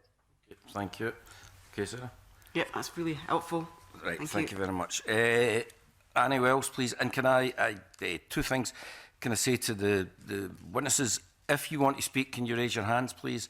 And please remember, we don't need everybody answering every question, because we have got a lot still to get through. Thank you. Annie? Thanks, convener. Good morning, panel. I was just wondering whether you could give us examples of best practice and public service approach to both participation requests and asset transfers. But on the flip side of that, any bad examples of bad practice?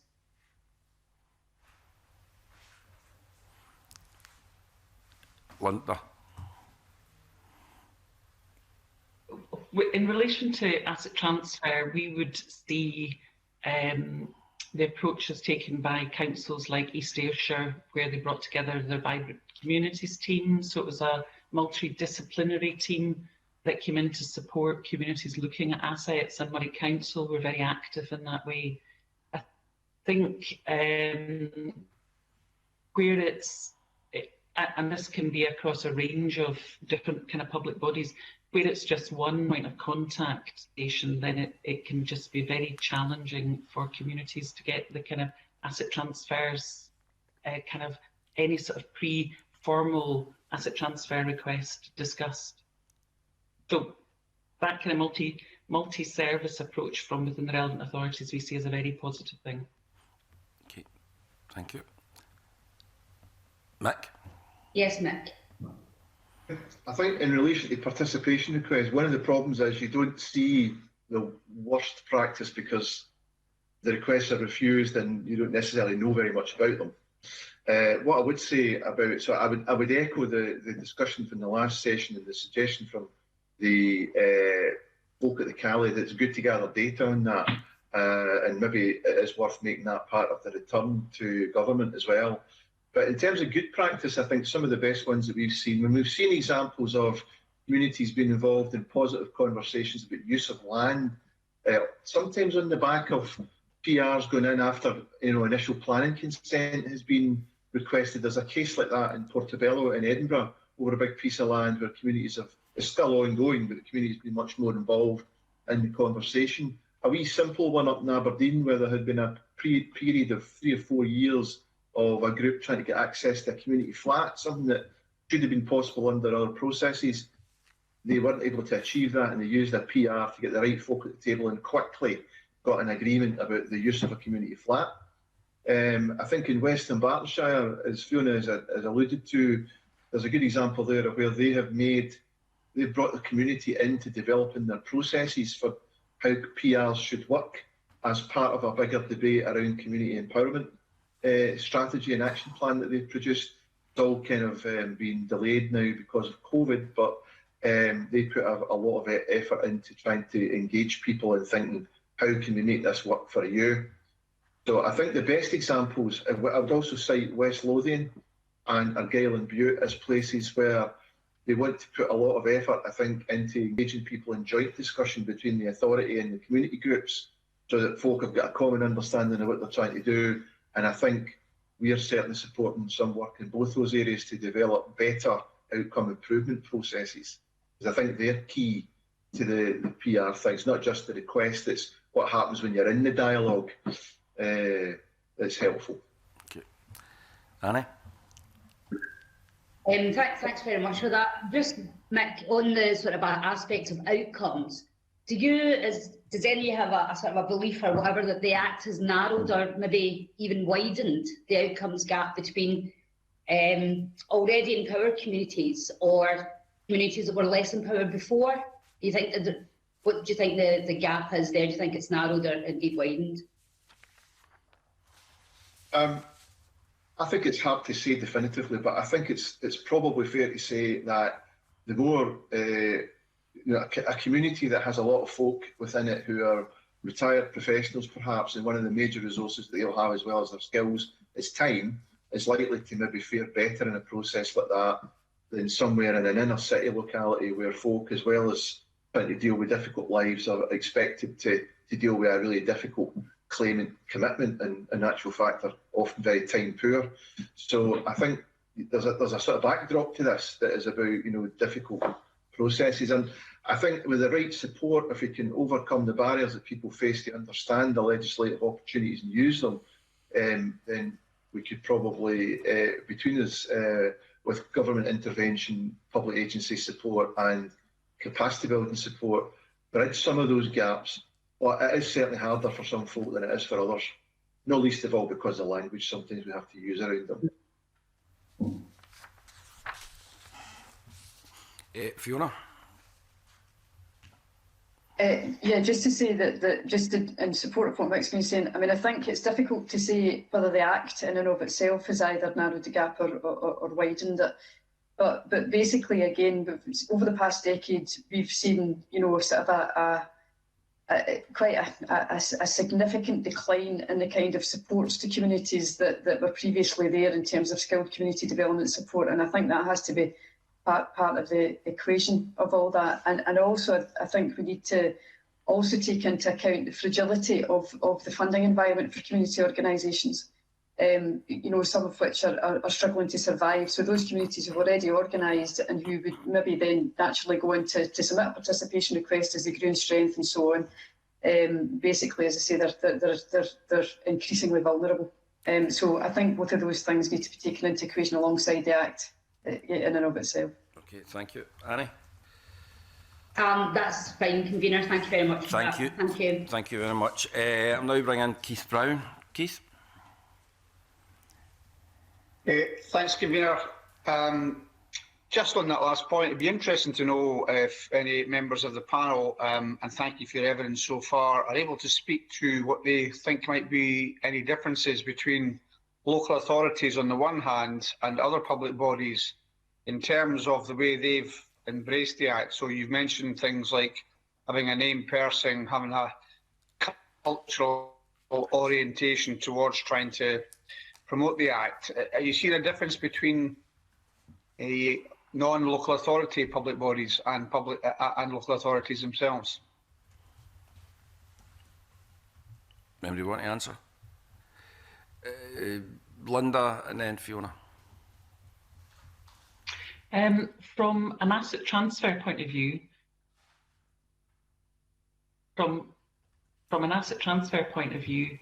then local authorities obviously have the experience of transferring assets to communities. They've done it since 2010. They are well aware of what the social, economic and environmental benefits that a community proposal can bring. So the local authorities we have found are well ahead with this.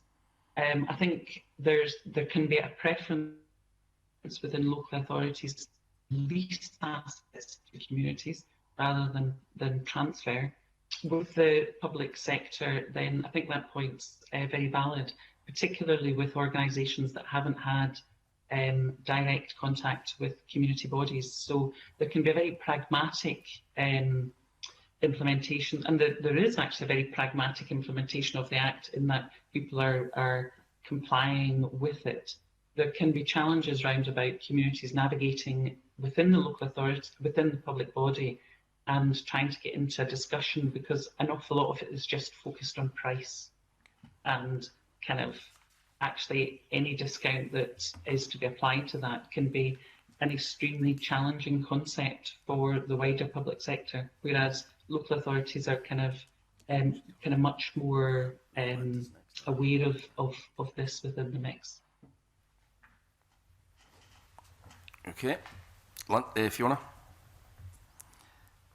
our interface and our experience is primarily with local authorities. And so it's actually quite difficult to tell us as regard to participation requests. It's difficult to know, do you know what I mean, what resources are within some of the other public sector bodies that are primed and experienced to deal with participation requests should they arise. But we do see some potential in terms of new public health priorities, for example, around participation requests within a health context. But we think that the capacity would need to be there within, and the will would need to be there within those public bodies to allocate people into these posts who could support both the promotion and the support of participation requests should they come in. Okay, thank you. Keith? Keith? If I can, given what you said, it does seem the whole focus seems to be, both this session and the previous one, is on local authorities, and yet the Act had a much wider scope than that. So whether it's water authorities, environmental authorities, NHS authorities, various others, there seems to be an awful lot of scope that's not really being tapped into here. And I just wonder if any of the panel are aware of any non-local authority public body that would be a very good example of one which had really embraced the Act and maybe gone out and sold its virtues and made use of it at all, or is there none? Mick, you want to come in? Just a couple of examples in response to that.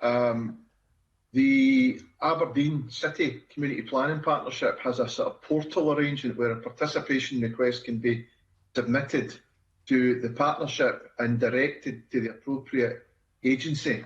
So the theory being that if it's something that's related to health and social care, that you might have a lead agency dealing with the request, but as the legislation suggests, they can also bring in the other partners from the public agency side to that. I'm not aware of how that's working in practice, but I know that that's there. Similarly, Dundee Council promote in their online materials the fact that the Act applies to different organisations. In the early days of the Act coming on board, we get quite a lot of requests from national parks in the Cairngorms, Loch Lomond, etc., looking to look at how the Act might play out for them. And I'm not sure whether it's run into PRs, but I think certainly there was an interest in taking that forward. So I don't know if that's helpful. Keith? Sorry, Linda. Thanks. Okay, right. Sorry, Linda, you wanted to come in on that point, then I'll finish off, Keith. They're public bodies, and whilst it is still overseas, where we're seeing requests coming in from communities, Forest Enterprise has a very structured approach to responding to asset transfer requests. Police Scotland, just by the nature of their assets, there's quite a lot of men's sheds interested in some of the kind of former police estate. And then there is a bit of an increase coming through from the various NHS boards, certainly for their smaller assets. So there is something about the estates that the rest of the public sector hold that may not necessarily be particularly attractive to community groups, or of a scale that, you know, engaging with a whole hospital site is, you know, people might actually just want to say in what happens rather than actually to take any responsibility, or just they maybe just want a small part of it. Okay, thank you very much for that, and thank you, Keith. I'll now bring in Andy. Andy.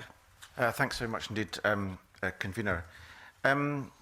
First of all, I'm just wondering, in relation to asset transfer, as Linda Gillespie said, they were happening, and this Act put them on a statutory footing.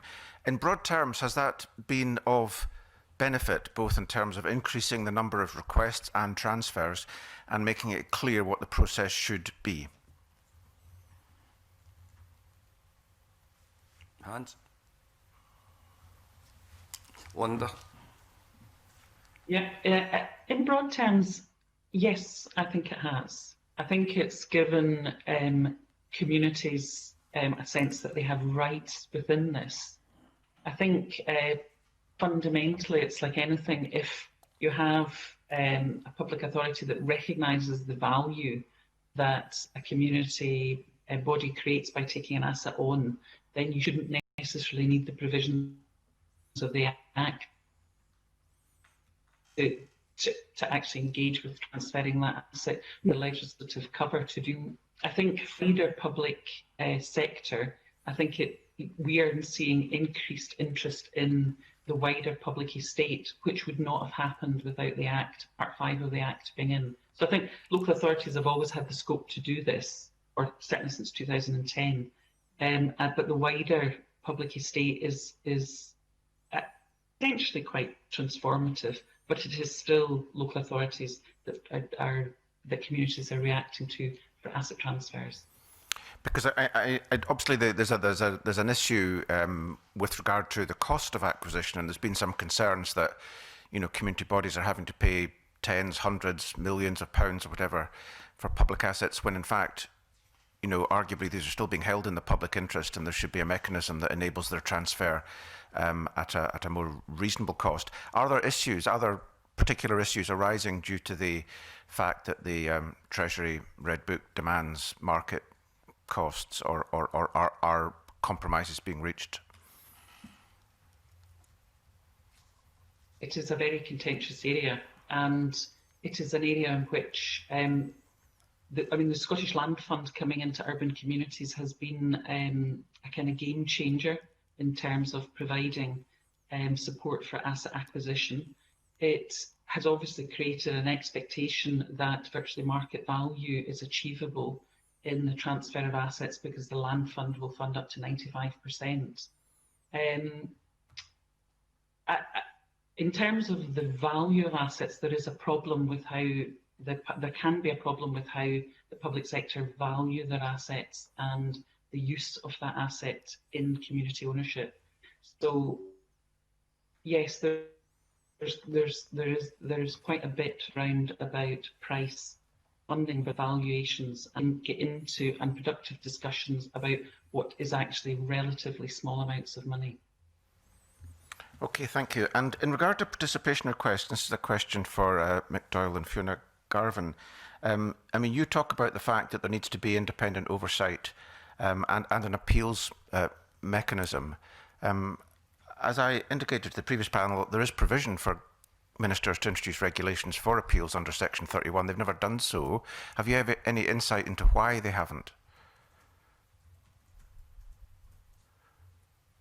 Mick, first. No, we wouldn't. I think it's the short answer. Why that would be the case, no. I mean, whether it's what's needed is an external appeal system, or whether a second level of internal recourse might be a starting point, I don't know, but I'm not aware of why that hasn't happened. Okay, that's helpful. I mean, in very broad terms, if democracy is working, if local democracy is working, the government's made clear in its statutory guidance that participation requests are for processes which are additional to the routine means by which communities can engage with public authorities. And of course, they've got much greater capacity to engage with local authorities because they're democratic bodies elected by communities, as opposed to public authorities whose boards are appointed by ministers usually, and who are not directly accountable to communities. But nevertheless, still some important improvements can be made in terms of how public bodies work with communities. But if democracy is working, should there be any need for these participation requests? And in particular, is this a function of the hollowing out of local democracy we've seen? I mean, before '96 we had district councils, which were closer to people, and before 1975 we had 196 town councils, which were much closer to people. Fiona? Yeah, I mean, I think broadly, you know, your point is true. Kind of, if local democracy was working, would there be a need for something like participation requests? I mean, we see them being positive, because even though there are other mechanisms at the moment for communities to engage through local community planning processes, locality planning and so on, participation requests allow and support communities to initiate the dialogue, as opposed to be invited in to a process that's there.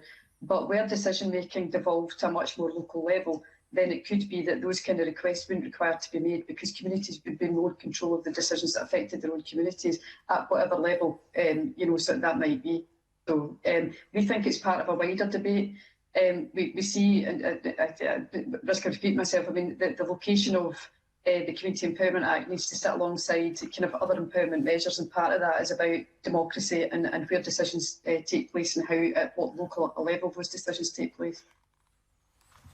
Okay, and finally, I'm just wondering whether, in fact, the kind of outcomes that participation requests have achieved, whether there's sufficient kind of systemic learning going on. So, for example, if a community body makes a request about about to engage on a question about how to improve service delivery or whatever, that may, the outcome may be positive for that community. But is there any evidence that that is being learnt from systemically, not just through that particular public authority, but through all public authorities?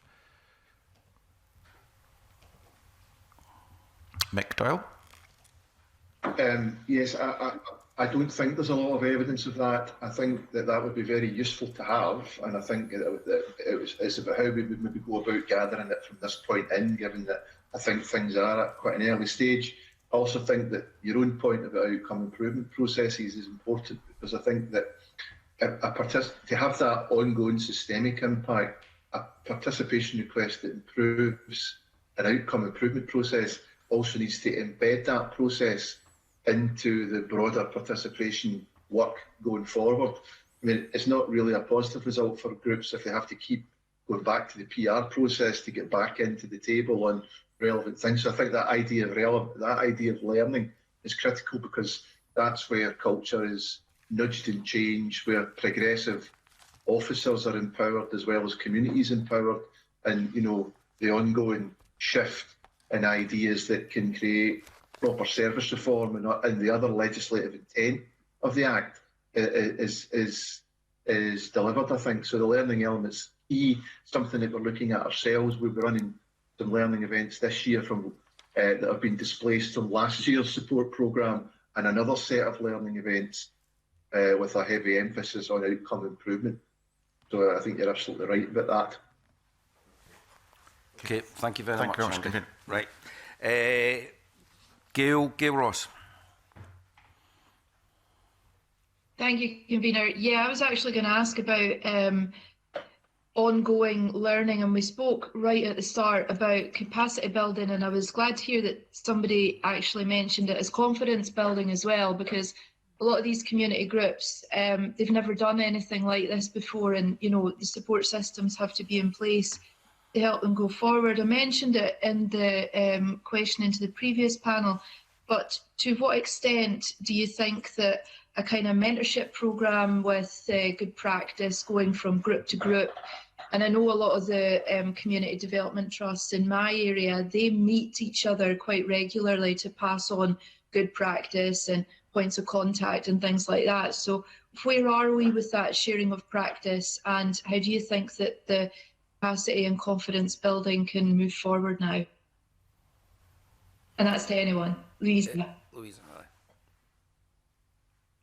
Louisa McDonald. Thanks.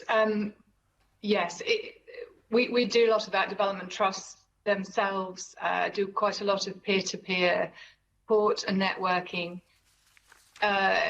Ironically, because of COVID and the use of Zoom becoming much more frequent and everyday, actually we're able and have been doing increasing numbers of member discussions around particular issues, and that's something that we'll be building on as well. There is also a small fund administered by the Scottish Community Alliance that also enables costs for groups to go between each other and meet and discuss. So there is activity out there that does support this. It's always challenging to people to find the time. A lot of it, if you're asking for peer-to-peer, because everybody's really busy, especially at the moment. However, it does happen. Could it happen more? Yes, that would need support, but there is quite a lot of activity in this area. So that's, from my perspective, it's a wider thing, and it is very much about confidence building, not just skills. It's about groups being able to take collective decisions. But if I refer you to Linda, she'll be able to give you more examples from the early stage groups and how COS works with early stage groups who are just beginning the processes of thinking about asset transfer. Linda and then Fiona. Yes. I mean, I think that point is really well made about learning journeys, and I think there is possibly scope to kind of, well, it's not possibly, there is scope to develop that further and actually kind of use the experience within the network and within communities to support other communities, possibly in a more practical way. So I think there's certainly an area of development round about that peer mentoring and peer support. From a cost point of view, obviously, where there is an established group looking to take on an asset, it's an awful lot, it's a quicker process. They tend to be operating quite strategically, they might well have staff. For those early stage groups, then this kind of peer support and experience is critical, because actually they also need to be very sure that they know what they're doing in terms of what they're taking on. So we do work very closely with groups that are kind of forming to take on assets and use our network of development trusts and also former cost clients who may not be development trusts in terms of taking groups out to see them. Okay, thank you. Fiona? I do think that the learning is important, and certainly it's something that we build into support, is to try and go out to people who are engaged in support and looking to put in participation requests and have experience in terms of bringing them together to try and get some collective learning to then feed back out to the sector. I was also going to mention the Learning Exchange run by the Scottish Community Alliance, and we support groups to go there. But there are probably more opportunities for learning amongst membership organisations, and certainly for participation requests. These can come from a wide range, diverse and disparate, sort of sets of community organisations, and it's more difficult to be able to support those diverse groups at a national level to then engage in any kind of coherent learning programme around it. So there's something about the difference between those groups who are part of a membership and those who are not, and the access they get to those opportunities or not. Okay, thank you. And I think that also individuals that see an opportunity and don't know where to go in terms of, do I approach my community council? A lot of communities don't have a development trust, although the ones that certainly in my area are hugely proactive and beneficial to the community. So how do we reach those, or how do we widen out that message to people that are maybe harder to reach at the moment, to say, you know, you can be empowered to be part of your community, to then go on and make a difference if you're not already in an established group? Fiona? Oh, sorry, convener. Yeah. Will I go first? Very quickly, I mean, I think it goes back to that availability of local support. And where there are, sort of people working in and alongside communities at a local level, they can be able to distribute information to them. They can join people up. They can signpost people to other learning opportunities and so on. And where we see a take-up sometimes of the learning events that we put on across the different parts of our programme work, it's where there are people able to signpost communities to those communities who may not otherwise necessarily pick up that support exists. Okay, now Mick. Thank you. Yeah, just to add to that, I mean, I think one of the things we think is important is working through trusted intermediary organisations for, groups that have maybe got protected characteristics, and whether it's disability or deafness or language challenges because they come from other countries. So I think it's about being systematic. How do we get to the communities that may need to be access to legislation? How do we address the barriers that they experience to understanding what the legislation is for and being able to use it? And also, I think if you recognise that it's about confidence and it's about skills and it's about knowledge, I think it's partly about understanding the starting points, as we were saying earlier, in terms of communities where people might have loads of innate abilities but less knowledge because of the impact of multiple deprivation or whatever. So it's planning for that and providing the support in a way that can compensate for it, so that folk get equitable access to the type of support that's needed to make use of the Act and share that amongst themselves and develop a bit of solidarity amongst themselves, I think. Okay, thank you. And final question, convener, thanks. Obviously, the pandemic has brought communities together in a way that we've never seen before, with community resilience partnerships and various other groups that have formed. How do we harness that and make sure that we don't get, I suppose, volunteer fatigue with the same people doing the same things in different groups, which we do see quite a lot. But you know, these new people that have come forward with a renewed interest in their communities, how do we make sure that we are harnessing their energy going forward now? Louisa? It's hard. Hang on. Yes, so I could just see Fiona. It's challenging. The increase in volunteers who've come forward, partly originally through furlough, people wanting to be active, even actually after people have come off furlough and returned, have more numbers of people have come forward and said, I think this is great. I didn't know you were here. I want to carry on being involved. So yes, we have a great increase in volunteers. There's also been a big coming together of community groups in a place, particularly around the Supporting Communities Fund that the Scottish Government put out and how that was administered. And actually, I was talking to someone, one of our Development Trust members yesterday, and he described it as we all used to just be players on a team, but we all wanted the ball. We all wanted to score. What we need is a coach. And when we have a coach, we work as a team on the field. And that concept actually within a place is really powerful. So leadership development within a community, who is responsible for that leadership? Does it matter as long as somebody is doing it? Is an ongoing question. The volunteers coming forward, yes, we want to continue them from a getting stuff done perspective. It's wonderful and people want to be on board. Communities want to do more. Communities have responded amazingly during the pandemic and they have shown what they could deliver and it's worked. And I think that the awareness of the capacity of communities to deliver services and what is needed locally and that recognition of that real local knowledge and local depth of knowledge is really important. So maintaining the momentum is actually, I think, it is a challenge, but it will also, I think it will happen.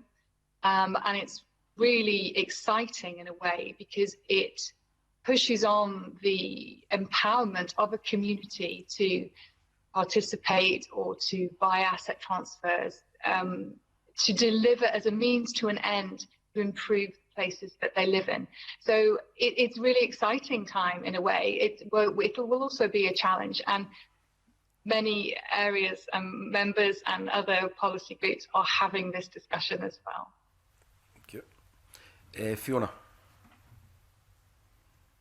Yeah, I mean, I'd just like to add, I think it's been really notable, the response by communities to COVID and their ability to step into spaces in an agile and very, very fast way, where kind of other public services have perhaps not been able to reach quite as quickly. So from that point of view, we've seen real impact sort of on behalf of communities around this. And it is an exciting time, but I also kind of like, I have some caution around it because I think it's a different proposition to become involved in your community in response to an immediate crisis and being engaged in long-term community action and community life. And actually we find that a lot of community organisations, community activists can burn out very easily. They can spend, sort of an awful lot of time trying really hard to make things happen that we could make, the system could just make simpler for them. So there's something about just systemically understanding the contribution and the impact that community can make, how they can step into spaces that perhaps reduce impact in public services. And while we recognise all that, what we often don't see is that followed up by a consistent approach to the funding of the sector, to looking at shifting some funds towards communities where they can actually do things better and more cheaply. So there's something about just recognising that just as part of the whole system as we move forward, but also just genuinely supporting community groups to do what they do in an easier and way and give them the information and the kind of supports that they need to help them do what they do and keep doing it better. Okay, thank you very much and thank you, Gail. Now move on to Alexander Stewart. Thank you, Convener. Can I go back and look at the apparent disconnect that some areas, and an example was given of Perth and Kinross, between the expressions of interest in asset transfer and the actual requests submitted. And can I ask, what is putting them off in ensuring that disconnect seems to appear?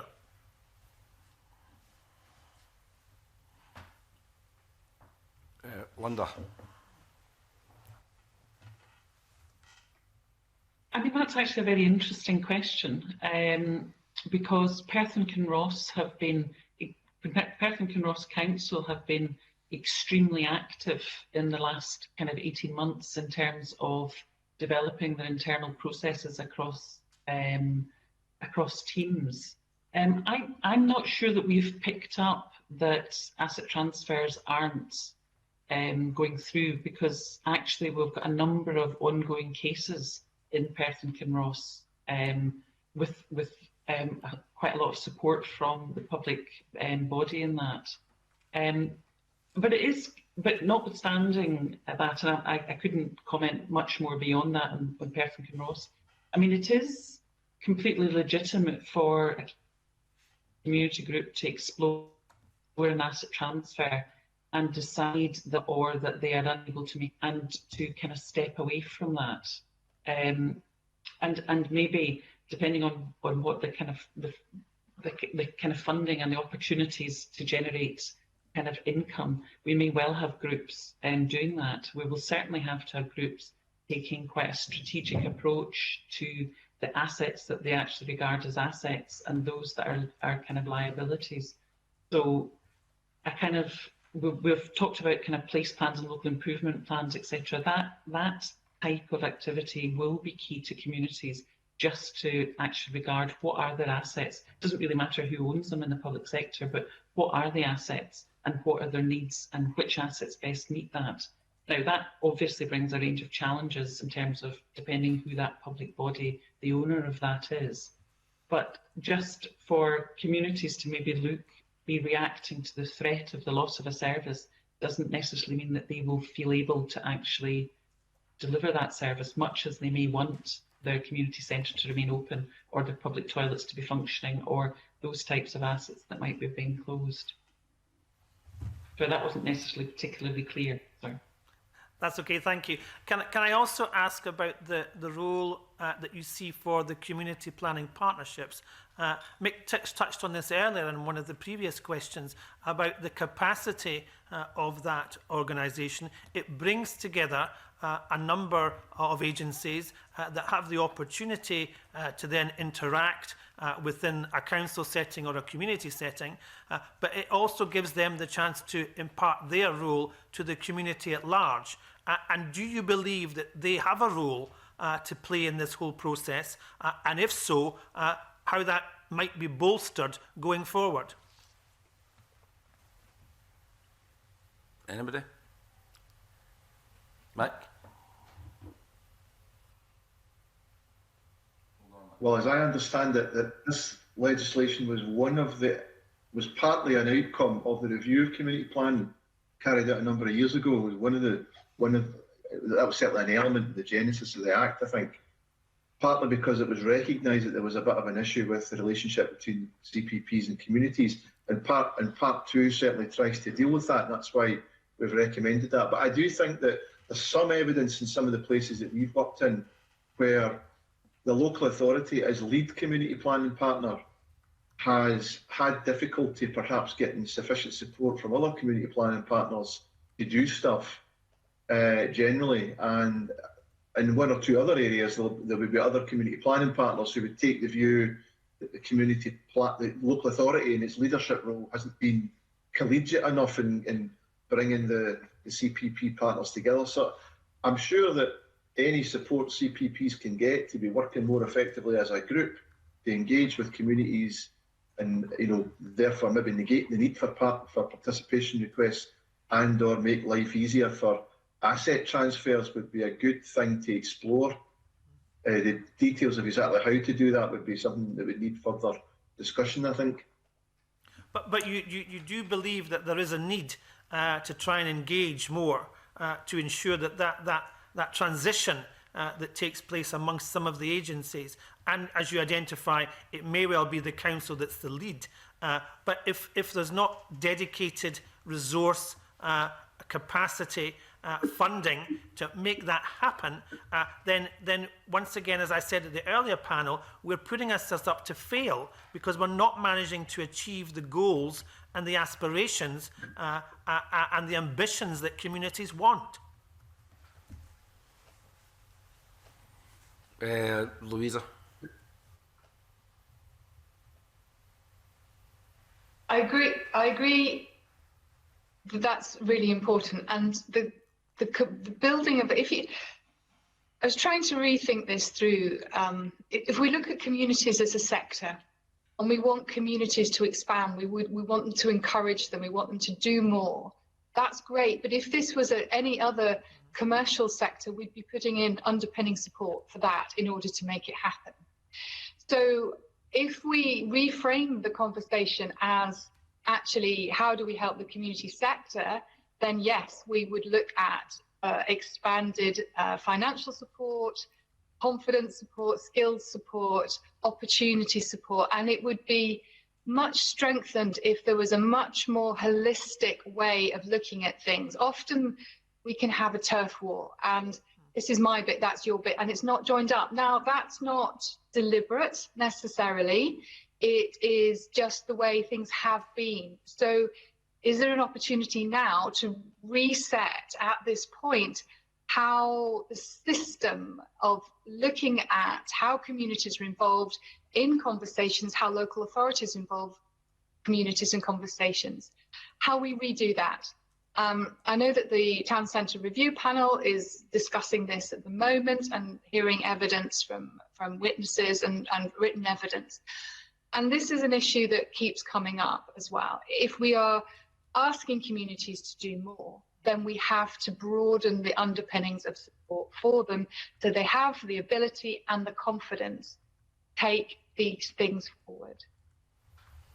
Thank you.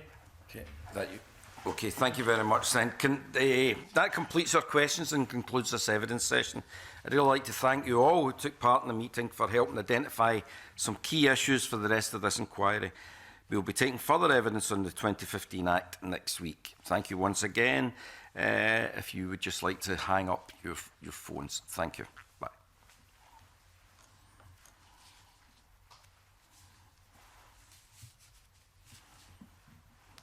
Recording has stopped.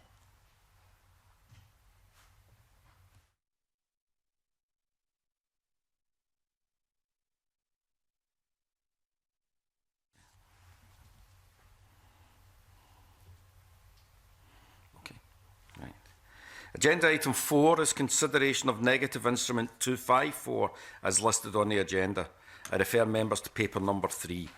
The instrument is laid under the negative procedure, which means that its provisions will come into force unless the Parliament agrees to a motion to annul it.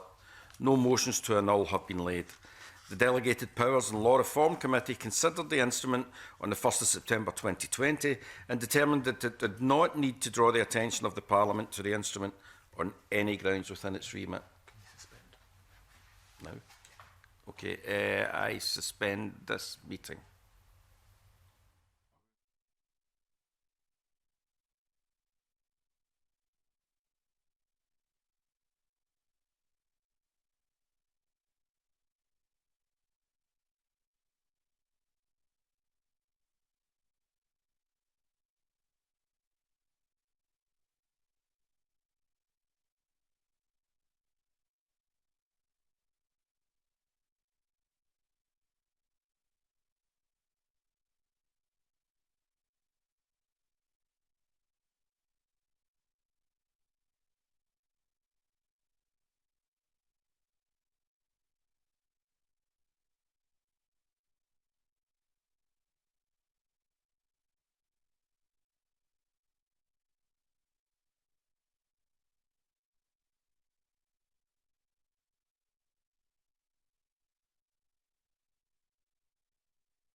Agenda item 4 is consideration of negative instrument 254 as listed on the agenda, and I refer members to paper number 3.